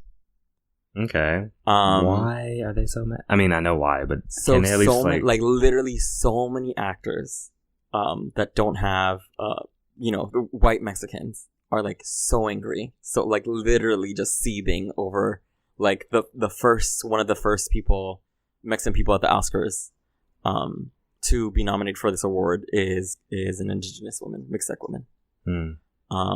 And so I was like doubly excited to see her there. I was like excited to see her there just because like, it's great to like have this person have this opportunity that they wouldn't have otherwise, and then also just because like so many people were mad, and like fucking eat it because she's everything. Yeah. So yeah. Anyway. Shout out to Mahershala Ali for being the only person to mention Dr. Shirley in his speech. Them white motherfuckers completely glossed over him during their acceptance speeches for the Green Book. Also, we don't know her. I'm also dead. I thought that he was lead actor in that. He was how you gonna have a movie about a nigga and have him be the supporting actor in it? Racism? I mean, yes, but like, really? Like, sorry. Damn. That's so embarrassing. That's really embarrassing. Not to them. This is what I learned. Things that are embarrassing, racist white people think are like great. Like they really thought that they were doing something good, and it's like yikes. Gagged. And that's what's embarrassing about it, though. Like. Also, I just want to say shout out to Ms. Yeehaw, Casey Musgraves herself. I'm a new stain, y'all. I loved her dress. I need to listen to her music. Yes, she's cute. I love golden hour. My golden hour. Like I love me some Casey Musgraves. And is that how she talks? That's country music. That's how country music. That's how country music people talk. But is that how Casey Musgraves talks? Maybe. I reckon I find you got a problem with what I'm saying. Let me look her up. She better not be from like cute. Fucking New York or something. No, she's cute. She's sickening, actually. It's funny how she's like how like a lot of these gay like stan people, pop artists or whatever, like only stay within gay stan circles. Oh, she's like, from Texas. Okay, she actually might sound like that. Carly Rae Jepsen, like Charlie Lana Del Rey. But Lana Del Rey, but Homegirl is like at the fucking Oscars. Yeah. Oh, I know. Like, wow. And like I feel like I just heard about her like 4 months ago or something. I remember. Okay, so I feel this is so terrible, but I remember I thought that she. Okay, I remember because her album had like a fan on it, and I thought that the fan had like a flower pattern. And then I remember, what's that girl's name that has like the album with her? The album covers like a swimming cap and it has like white flowers on it. She has like red Mitski? Yeah, I thought they were like the same person for like a second. Oh, Mitski is a whole Asian woman. No, I thought but here's the gag. I thought Casey Musgraves was Asian for like a second because like when I quickly like glanced at the when I first quickly glanced at the cover, I thought she was an Asian, so I thought they were like the same person, and then I found out that they weren't, and I found out she was a whole white woman, and then that like shattered everything. So I don't know where she came from, but I definitely thought they were like that was the same album at first, and that's not it. Well, Mitski is actually only half Japanese. She's half white, so maybe that's. Oh. Well, we stand Mitski, though. Yes, or I stand. I don't know who that but yes. Listen, I was like, damn, never mind. I feel like I can't share stuff anymore. Never mind. Oop. Keeping that to myself. Anyway, yes, I heard her music the other day and it made me cry. Hi, horse. Right? Wait, Casey Musgraves? I was gonna Mitski, send no. you. I was gonna send you a song the other day. Actually, the bass Yeah. by Mitski. Yeah. Okay. Yeah, you should do it. Oh, speaking of song recommendations, have y'all listened to that new Doja Cat, Rico Tia Nasty Tamara? song, Tia Tamara? It's a bop. It's called Tia With Tia Tamara. and Tamara? No. It's just called Tia Tamara. Check it out. It's really, really good. It's a bop. Also, Roof by Rico Nasty. I've been running at the gym to Roof by Rico Nasty for like ever. Like it's replaced that new Bad Baby song. But Bitch with ponytail in her hair. In her hair. Yeah. Ride this beat like I'm on a snap. Like Snap. something like top cover lid, check everybody lit. Okay, wait, so I know we're about to go, but I just want to get this out because I feel like I'm getting all of my embarrassing things out. Okay. I really actually love Cream by Iggy Azalea. It's such a bop. It is. Okay. But you know what's even more of a bop by Iggy Azalea? Work. Wait, okay. Yeah. Listen, because Walk a mile in these Louboutins. like when she's like ass, bags. Well, you know what made me like it is that there's this video with these two, I think they're like K-pop singers, and they like dance to it, and they like sing to each other on the dance floor to it, on the stage to it, and I think that's what made me like that song. Exactly what you're talking but about. nothing will replace Work in My Heart. Okay, you know what made me like it, and I'm so like this is the most shameful shit. What? But somebody on Instagram posted a photo of like something like when it's something like when direct deposit hits and you're at work or something like that, and it was a video of what's the alien from American Dad? I'm not a. You know that Roger. that stupid Sorry, I've cartoon, been like Roger, binge watching exactly. American Dad for the past month. Sorry. So it's Roger walking down the offices in a wig and with his like ass out and just like it's like focusing on his ass, and Cream was praying, and I was like, what is this song? And when I looked it up I was like, oh fuck, I'm horrible. I hated that I loved it, but I've listened to it every day. Oh my God. It's great. But yeah, Roger and Drag basically like made me like that song. Can you like can you like blur some of that out? I accidentally played a little bit of it. I didn't hear it. I was trying to take a screenshot of the thing. Oh, I didn't hear anything. We didn't hear anything, so you Oh, did. okay. Maybe I didn't. I don't think Iggy Azalea has enough money to sue us anyway. But That's facts. That's facts, actually. like, we good. Yeah, she couldn't even see that little bad baby girl when she threw water on her. Because you know, throwing water at people is a crime. Is it really? Yeah, you're not supposed to throw liquids on people. Rene got an idea. He was like, "Wait, what?" So wait a minute. He said, so all this time I could have been collecting. Right. Shout out to Black Panther too for winning Oscars. There was the Three-time design Academy. for design. And what was the other one? It was about design. It was a costume design, a set design, and I don't know, overall bad bitchdom. I forget, but 3-time Academy Award winning film, Black Panther. Bitch.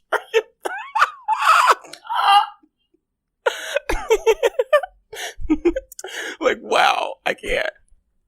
Oh, Black Panther. I was really pulling for Best Picture, but Yeah, We all knew wow. that. We all knew that wasn't gonna happen. Listen, in the big category, the Grammys and the Oscars always get it wrong every time. They just give us They literally go, "Oh my god, how many nigger consolation prizes do we have this time?" Okay, like, and then just give the big one that matters to the white people. Like, that's how it always goes. So, anyway, wrap up, Pennywise. girl. Could you imagine, like, if there was like the gay version of Pennywise? I Pennywise. actually don't want to talk about that. That was the.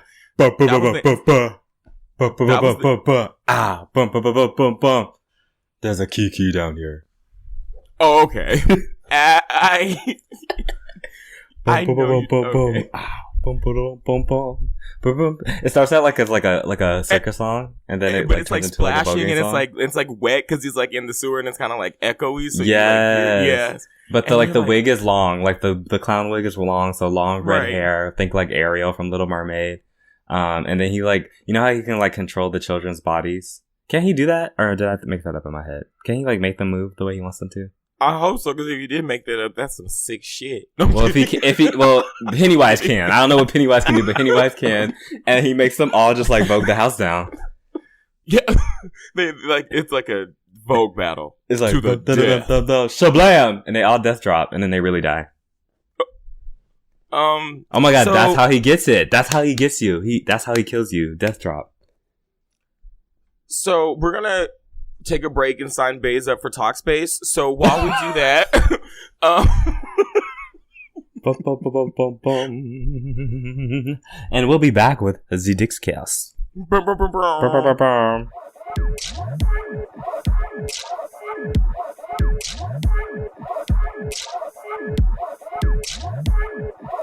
Rene, you not gonna do it? Oh. Do the voice? Which one? Well, first you gotta do the just over here discourse, and then you gotta do the Lilo and Stitch. You gotta make up for all the lost time. Just over here discoursing. That's not how you did it. Oh. Just over here discoursing. You put more emphasis in it last time. I can't. It's just. I don't want to interrupt anyone. I'm being weird. Okay. Oh, okay, fine. Then can you do the Lilo and Stitch one? That's quieter.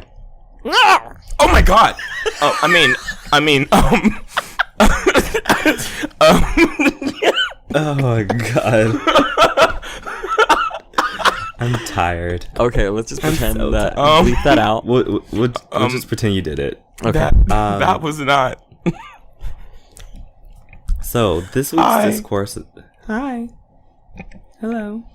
Hello. It's me. That was a bop. Wow. Wasn't Wait, it? I thought it for a second. I thought I heard a woman pick up. I was like, did someone pick up the line? I don't know why I thought like someone picked up the phone. Wow. Like, it brought me back to like high school. Everyone is blasted. Hello, That's from what the I'm phone, Mom. We just talked about the dare line and don't do drugs, and we're not even listening to our own But- rule. That's what's happening. By the which the See? by. By the way, everyone go watch Pen 15. What is that? Oh yeah, I need to go watch that. You've been talking about that for forever. Yep. Okay, so this conversation, and we actually do want to hear John's point of view on this, and so maybe we can do that next week when y'all switch places and your ass is gone again. There you go. To hear what he thinks about this, but essentially, one of our listeners, shout out to Michael, asked us about dating someone who doesn't match whose income doesn't match your own, essentially, and how that may affect the way that you date, what you think about like that, what you think about the realities of that, and how, like, you know, obviously race and background factor into that. So I'll just go ahead and read the actual question. As you're growing and getting older, is dating guys or people for you not just about love? Do they have to bring more to the table? And when does it cross into the line of being savage and harsh? If you're cutting down intimacy for more than just intimacy, or maybe even racial discriminatory because wealth and access vary amongst racial lines, or is it always valid, especially as a person of color and queer at that? So does anyone want to go first? Do you want to go first? I mean, sure, yeah, I don't mind. Yeah, so it's funny because, whew, yeah, I don't know. I'm trying to like, Yeah. This is a very interesting topic for me in particular, but I think that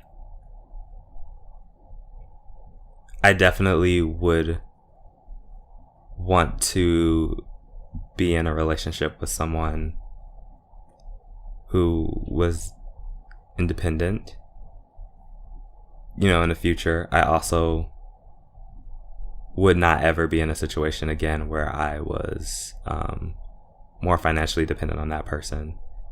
And I think that sometimes makes it difficult because it does kind of limit who you can date. I think like ideally, like, you know, wealth shouldn't matter. And, you know, it really all, I mean, we say capitalism a lot on the show, but it really does come down to that in the way that we, you know, teach value in terms of like what people do for work and how much they make.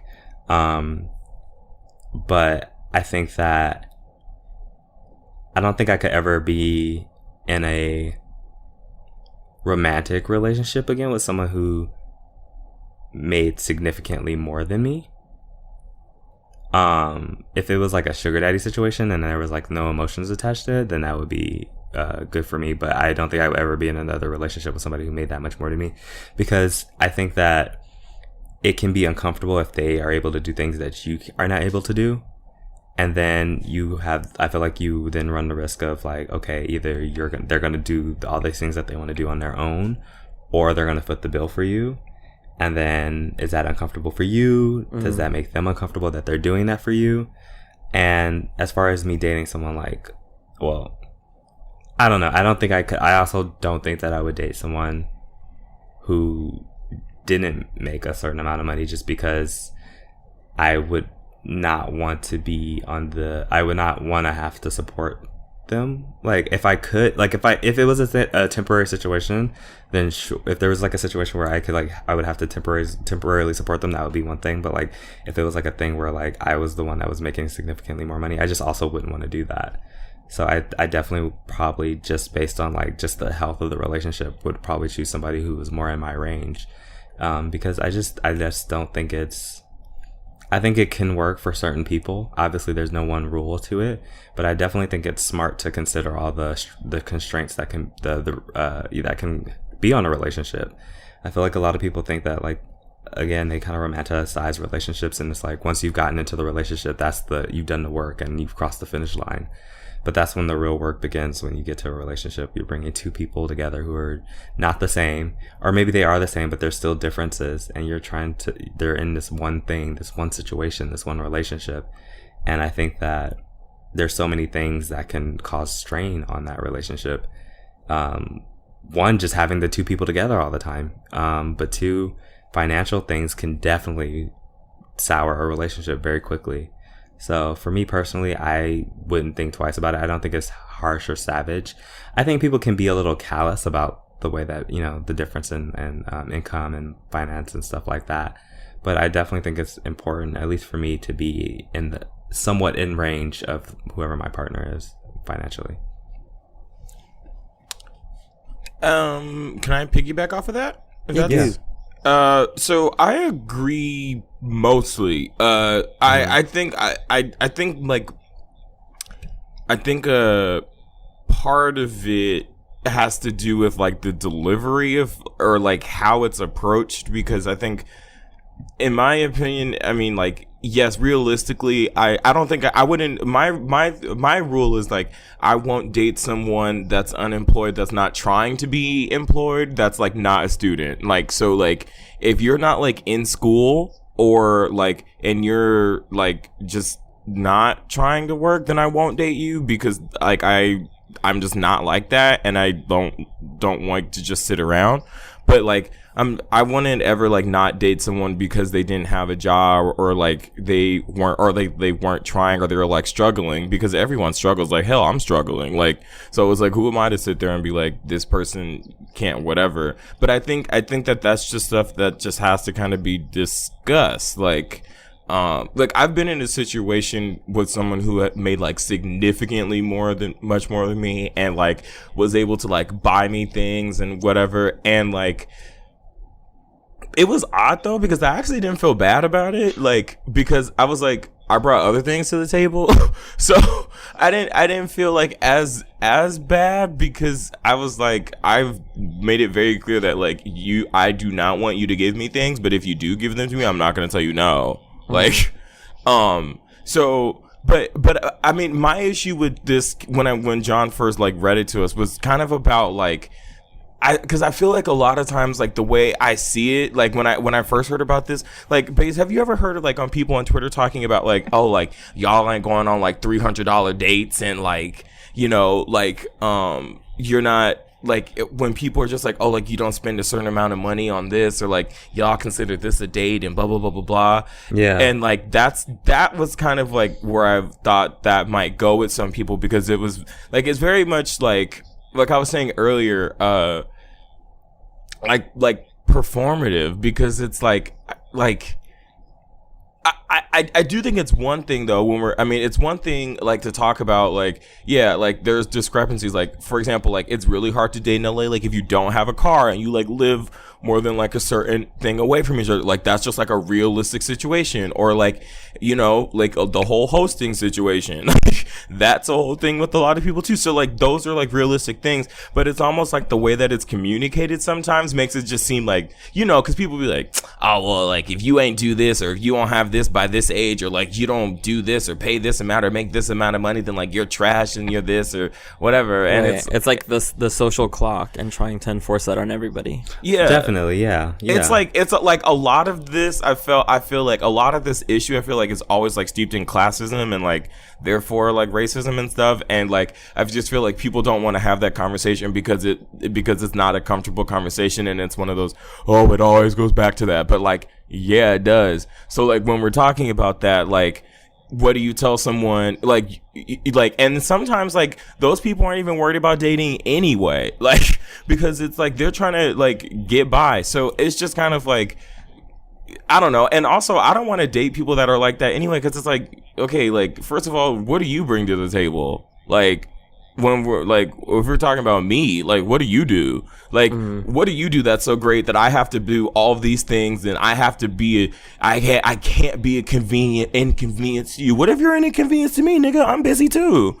So it's like, I don't know. It's just, I always hear this stuff, and it always just comes from the people that bring nothing to the table but baggage. So I'm just kind of like, okay, girl, like, I guess. But I get it in theory. It just always seems a bit, the conversation is one I want to have, but I just feel like most people just steep it in classism, and so I'm just kind of like disinterested, you know? Yeah. I mean, I think part of it is just a personal thing for me because of personal experiences that I've had. So I think that like for me, based on my experience, I wouldn't do it again. I wouldn't do it. Right. Yeah. I'm not saying like there's a rule or that it always works out a certain way, or that there's not that, and I don't even mean to imply that you can't overcome it. I just don't know if I want to put in the work to do that. Oh, no. And I'm not saying like you specifically, like, and I think it's important to know too, like, okay, like, if realistically this is where I'm at, like, it's okay to be like, this may not be like the most, I may want someone who makes the same amount of money as me for these X, Y, Z reasons. That's fine. But it's more like in the way that it's communicated that always tends to be the issue. Like, I don't like you broke bitch, you can't stand next to me. Like, I don't think there's anything wrong. Like, if you make $100,000, like, okay, date another rich person. Like, I get that. Like, maybe you don't want to deal with the broke bitch problem. The fact that $100,000 isn't even rich. It's not. But girl, I'm so poor. I'm just thinking about like how much money that seems like to me, but right, like, if I could just touch but the hem of the garment, like I just like listen, I am but a humble servant, Lord. I saw a job for like $65K a year, and I was like, are you kidding? It's so sad. A pipe dream. Pipe dream, bitch. Man, stable income. What are those? What is that? But I don't know her. Yeah. So I don't know. To me, it's just about the communication. So yeah. How do you feel about the subject, Rene? Well, you know, this. I already know. I was ready. I was already ready. I was waiting for you at the door. Rene was like, I was just waiting for y'all to get y'all. And I'm here now. out. So what's up? Post up. What? Let me go. You know what? I think that I love Lala. She's so good. She goes, wait, let me go.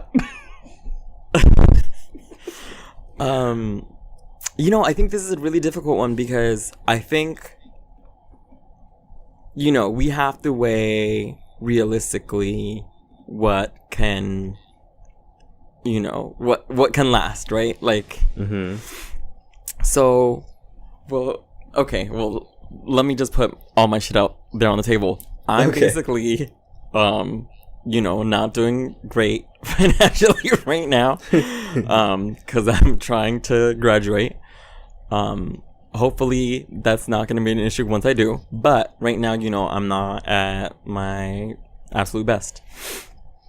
And so, like, it was weird. It's weird being kind of like struggling because you do internalize, like, I'm not worth anyone like wanting to date me, or like I'm not worth anyone wanting to fall in love with me. Like, and like, yeah, let me just keep that out of my mind.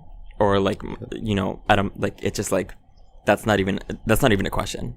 I'm not even gonna think about that. That's where I'm at, honestly. Well, see, but that's so messed up. I know, right. But it saves you so much pain because people really think like that, so you deal with it. And then, but it shouldn't be about what you do. Sorry, it's your turn. No, it's real, and that's real, and like legit, I've been on dates where, as a struggling student, like I sit there and like it feels like an interview, and it feels like with these questions, somebody's saying, "You broke bitch, how are you gonna stop being broke?" And like, and what are you gonna do? And like, should I like basically all these questions that are implying like, you know what, I feel like I'm okay, or like, I don't know if this is gonna work out. Do you know what I'm saying? Yeah. And so it's weird because for me, I feel like, and maybe this is me idealizing my future self, but I feel like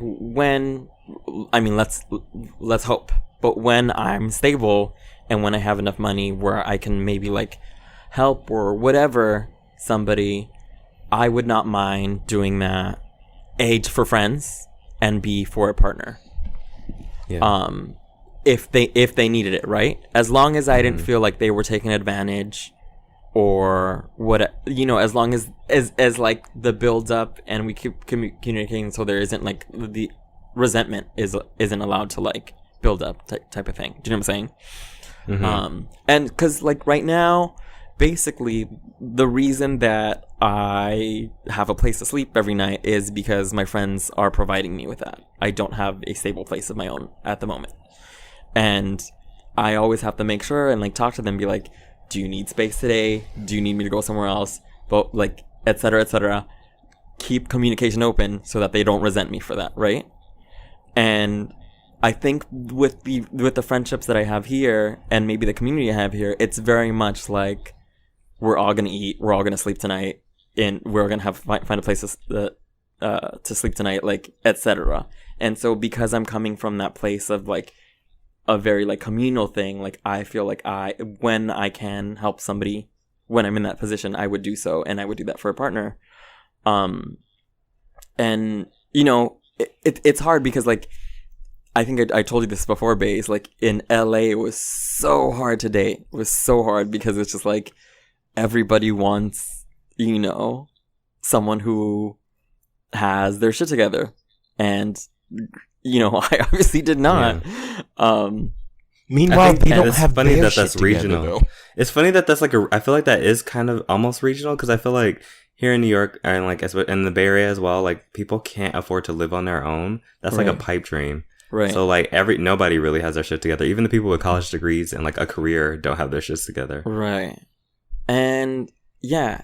And I feel like in LA, maybe it's just like this image thing. Maybe it's this thing like it's Hollywood, but like everyone's like, okay, I need a date. Somebody who like has this already, who has that, who I can bring home to my parents, and they're gonna like be impressed. And do you know what I'm saying? Like all these check marks. And it was hard for me in LA.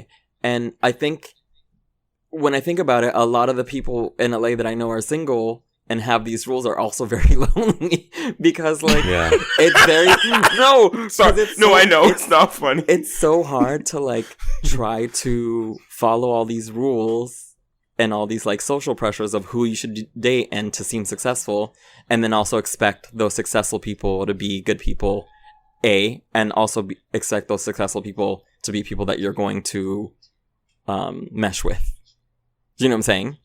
And so Yeah. like it's this weird thing where like I'm very lucky right now because I'm dating I have several partners and they don't care that I'm struggling. They look beyond that. Yeah. They value me for myself, and that is a very rare thing to find, I think. And I just feel bad sometimes because I'm just like, I don't know. Like, I don't know. I feel like if I were still living in LA, I would still be single. Do you know what I'm saying? Yeah. But also, and I understand. Ultimately, at the end of the day, as much as I hate capitalism, we live under it, right? Yeah. And so we need to have relationships where we can sustain ourselves and feel like our partner would be able to sustain themselves without us. Or we can like do, we can help each other out, basically. So I get that. I totally get that. It's just like, you're not, if you like go through life being like, I need a partner and I didn't, and blah, blah, blah, and like listing all these things of what they need to do and where they need to be at and all this stuff, like, then you're going to limit yourself, and that's okay, but then you just can't complain when the person that does fall under all these things on your checkbox is not working out for you. Yeah. Do you know what I'm saying? Yeah. So it's like, for me, it's just like, if you want all those things, then be single and be happy. That's my motto. I'm gonna be single for the rest of my life and just be happy with myself. And that's totally and that's the thing, and that's totally fine. But it's also just like, yeah, it's just like it's like, I get it because it's like this hard thing, because like I always think, and we've even discussed this in class, like, I was like, what would love look like and relationships look like if you didn't have to think about like money or like capitalism, like that? Like, what Wait, kind of come through relationships? talking about this in class? What the hell? Yeah. Wait. Like I what? was like, No, what? but like, what kind of relationships would you have if That's real. like people didn't look at you like what are you gonna do for me, or like what of value are you bringing to me, like, that I could use? You know what I'm saying? Yeah. Like, what kind of relationships would you have? And so I think, right now, I feel like I'm very lucky that, especially considering my experience in LA, I feel like right now I'm very lucky that people are just like, you know what, Rene, you're a mess right now, and that's cool, and that's fine, and I accept you for you, and that's it. But I know that in LA, like, I would be single, and as much as like sometimes I would internalize a lot of this shit, I was just like, oh, you know what, I don't deserve anyone because I don't have my shit together. Do you know what I'm saying? And as much as I heard that from people too. Yeah, LA has that internalized, like, real bad, like, very badly.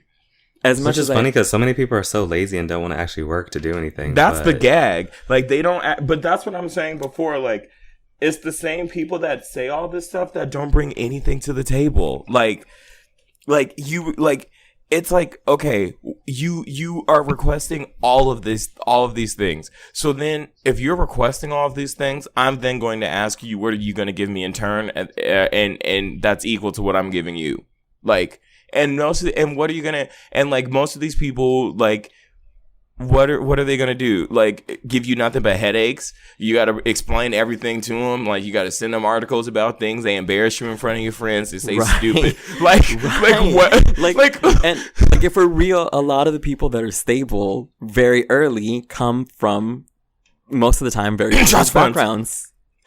Or trust funds, or privileged background, or like backgrounds where they haven't had to deal with certain amount of trauma, and so they're like, I haven't had, they don't understand that because they haven't had to deal with that, and because they're already there, they're expecting everybody else to be. And so they're going to be fucked up politically. And that's who you're going to date. And you got to deal with that. And those are the people that are going to check off all the boxes that are you looking for.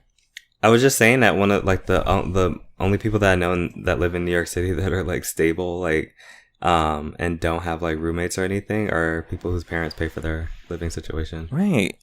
And it's like crazy to think about. Right. Yeah. So it's just like, I think it's difficult, and I don't want to idealize like be broke together, blah, blah, blah, you know what I'm saying? But I also don't want to shame people. And I do think that I was fucked up, that I had to, think that to myself always and be like, I don't have my shit together, so I don't deserve this. Do you know what I'm saying? Yeah, yeah. So, I don't know. I think it's complicated. Baze, you have any other thoughts? No, that's really it. I think I'm like all over the place anyway right now. Yeah. In terms of like what I think I want, and I've been single for like a month, so I don't know. But that's tea. I'm over the gays. That's all I know. I'm over y'all. I just want like a pet, and I just want to live my life. I want to get my career together. I want to write my books, and then I just want to have a pet and just be happy with that. Listen, the best thing that has ever happened to me is staying in the house. Ugh, like, I mean, I still like going out. Oh, well, sorry. For a second, I was like, "We got you." No, we got you, girl. No, I'm still a party girl. You know what's so funny is like people have been telling me a lot lately, and I've had to be reminded of it.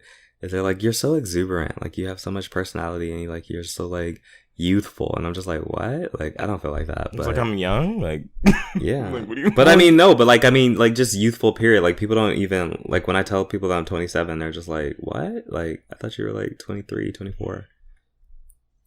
And I don't know, like my energy, and I've been thinking about that with regards to just I'm talking about this because it like ties in with like my feelings of self-worth. Yeah. And just what I am as my own person, you know what I mean? By myself, and what I'm worth, and who I am, and what my purpose is here, and, my goals and all that stuff, like separate from anyone else. It's really interesting trying to like, find my purpose again and find my confidence. 'Cause it sometimes can get a little off, I guess, when you're no longer with someone that you've been with for a long time. Yeah, no, and I think you're gonna have like,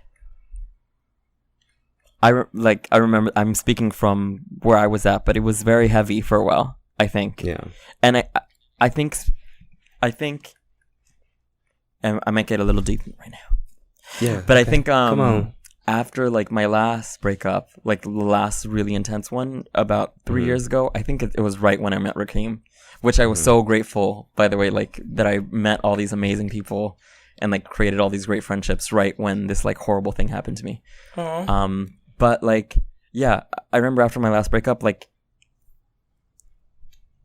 I felt like the person that had broken up with me, I mean, the narrative is a little different now, but I felt like the person that broke up with me left me for someone who is more attractive, who is more seemed, let me not say was, but seemed more mentally stable, and was a lot wealthier. And so all these things that I already had was internalizing after having just dropped out, after working like a shitty job where I was being treated like shit, struggling for money. Like all these things that I was internalizing was just like, wow, like at the end of the day, like you're worthless and you're not going to be valued, and this is just going to be the rest of your life. You're going to be at the bottom forever. And it was like a very heavy feeling, and it really does, especially like something like that. And I don't think that I ever want it to be that way again, but like a romantic relationship that intense can really fuck up the way that you look at yourself and the way that you value yourself, because you start to internalize like and think about like what lens were they seeing me through that they thought me so bad that they dropped me and that I was disposable. Like I'm disposable to somebody who's so special to me. Yeah. And that will fuck you up. And so I think that, I think it takes a minute, but I think after being there for a minute, like, you start to grow and you start to value yourself in other ways, and you start to look at yourself and be like, you know what, I don't need this person to value me because I value myself, and so so this whole group of people that I'm meeting, and I'm gonna grow into an amazing person, and I'll be good. Yeah. Honestly, community is like everything. Like, that's really what been getting me through is y'all, like, talking to y'all and like everyone checking in on me and like having these conversations, and y'all listening to me talk about the same old shit every day, texting y'all about the same old shit every day. It's really what's been getting me through this past month. So right. Yeah, that's real. Yeah. Anyway, yeah, sorry. No, we went deep for a second. So no, but it's related. It's related because you there's a lot of ways in which you value yourself, and one of the ways that people value you is sometimes your financial worth. Yeah. And sometimes that can fuck you up. So don't let it fuck you up. Don't let the way that people value things and look at yourself like you're worthless or less value, because you're not. That's to everyone. That's to everybody. Well, yeah. Wow. Now I'm just valued for my body. But oh my god! I'm just trying to, look, now I got to get my money up so I can be valued for that too. Right. Anyway, so we're gonna move on to unless anyone has any last thoughts. Nope. Okay, we're gonna just move on to a honey roast. We asked for honey roast, and friend of the show, DJ Kirkland, came through. Aww. So they said, long time listener, first time emailer. Is emailer a word? IDK is your podcast cousin DJ here to shower y'all with some love because, quite frankly, y'all deserve. I have a pretty long commute to my day job where I'm inundated by rich white baby boomers who can remember their 4-digit phone passcodes if their lives depended on it. The endless onslaught of their microaggressions, arrogance, and privilege day after day is draining. Sorry for that rant, but I said all of that to say thank you. The show is part of my self-care routine, and even after being on the show with y'all a few times, you better believe that I'm in my car cackling and responding to what y'all are saying as if I'm in the room with y'all. I think this is a huge reason why so many people love the show so much. It feels like we're just chilling with our friends and chatting. All four of you are funny, warm, funny, and real. Your friendship shines through every time Rakeem and Baze call each other nigger. When y'all drag John for allegedly not supporting black women, when y'all bring Renee's 24-hour fitness exploits. Facts are facts. Oh my god. I could go on. We were going a whole episode. I was so right. I didn't bring it up. It wasn't even him this time. It was a different one. I could go on and on. Nigger. I knew that's what you meant. That's what I meant, but I was like, I wasn't gonna say it. I could go on and on, but this email would never end. But yeah, I'm gonna do it anyway because that's just how I am. Because that's just how I am. Not just how I am. I'm gonna do that anyway because that's just how I am. I wanted to give y'all individual honey roast too. Baze, you're up first. Aww. I hope you're doing okay. I know you've been going through some real stuff right now, and I'm sorry that I haven't had a chance to reach out to you personally to check in on you. What I really wanted to say to you is this: you're fucking worth it and deserve all the good things that are coming your way. Period. Oh. Period. I'm also so proud of you for working on your writing and making the content you want. Keep that up. The hardest part of being a working creative, more than even doing the work itself, is starting. I know you have a lot going on right now, but please never stop doing the things that bring you joy. We need you. We love you. Aww. Wow. I'm about to cry. Rakeem, my little brother. Wow, we've been friends for like roughly a year now, I think. Well, whatever amount of time it's been, I'm so grateful that we've become friends. We have so many shared experiences between us, and I'm glad that we're in each other's lives. You are incredibly talented, and it shows.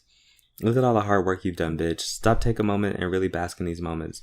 We've had many conversations about just trying to exist as nerdy black creatives and the impact it has on us, so I won't go into it here. Just know I love you, I see you, and I'm so proud of you. Thank you. Jean. My Aquarius sister.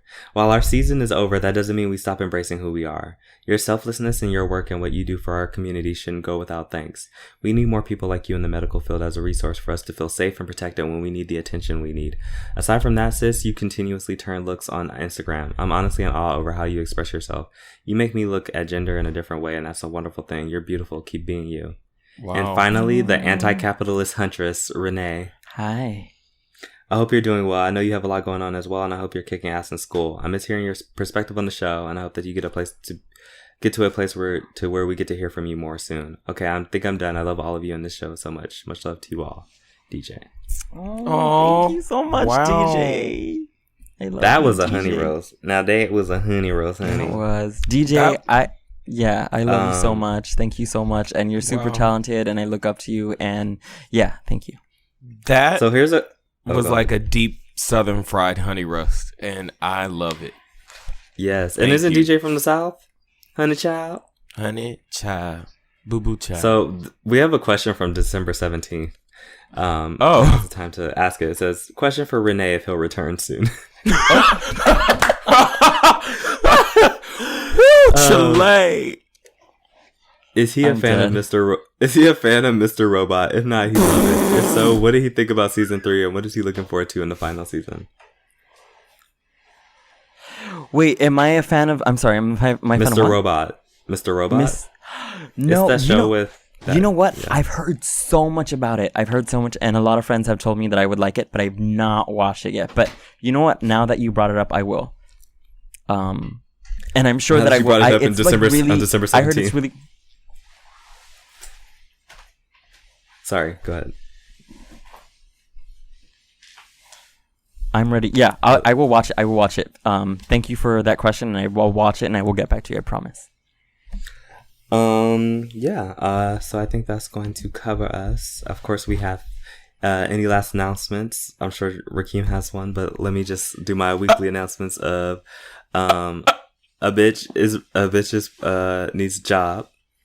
So if any of you motherfuckers hear about a job, please don't hesitate to email the podcast, email our DM the Instagram, hit me up on my Instagram. If you hear about a job that is not retail, that is full-time, that has some benefits, it could be entry-level, what have you, just something consistent that's based in New York, that would be great. Thank you. And then Rakeem, your weekly announcements. I'm dead. Well, okay, so I did have an announcement at the beginning of the show, but now, the thing was, I was going to announce that I was participating in like this art fair called the Other Places Art Fair, which is going to be in San Pedro, and it was going to be this weekend, but because it's going to rain and the site is outside, and the whole point of the fair is every booth is supposed to be like a project. So I'm working on something with the curatorial collective that I'm with, and we're like building this thing, but it's now postponed to March. So I will talk about it again when it's going to be time. So again, Black History Month continues to disappoint. So you know what, it's fine. Yeah. So other than that, I guess that will wrap up. Wait, Rene, did you have an announcement? I love everyone. Period. So with that, period. So with that, So with that, it'll wrap up this week's episode of Podcast of Color. You can find us everywhere at Podcast of Color and on Twitter at Trash of Color. Send your emails and your beautiful honey roast like DJ just did to podcastofcolor@gmail.com. And with that, we will see y'all next week. Rene Bays, Rakeem, Rene Bays, Rakeem, Rene Bays, Rakeem, Rene Bays, Rakeem, Rene Bays, Rakeem, Rene Bays, Rakeem, Rene Bays, Rakeem, Rene Bays,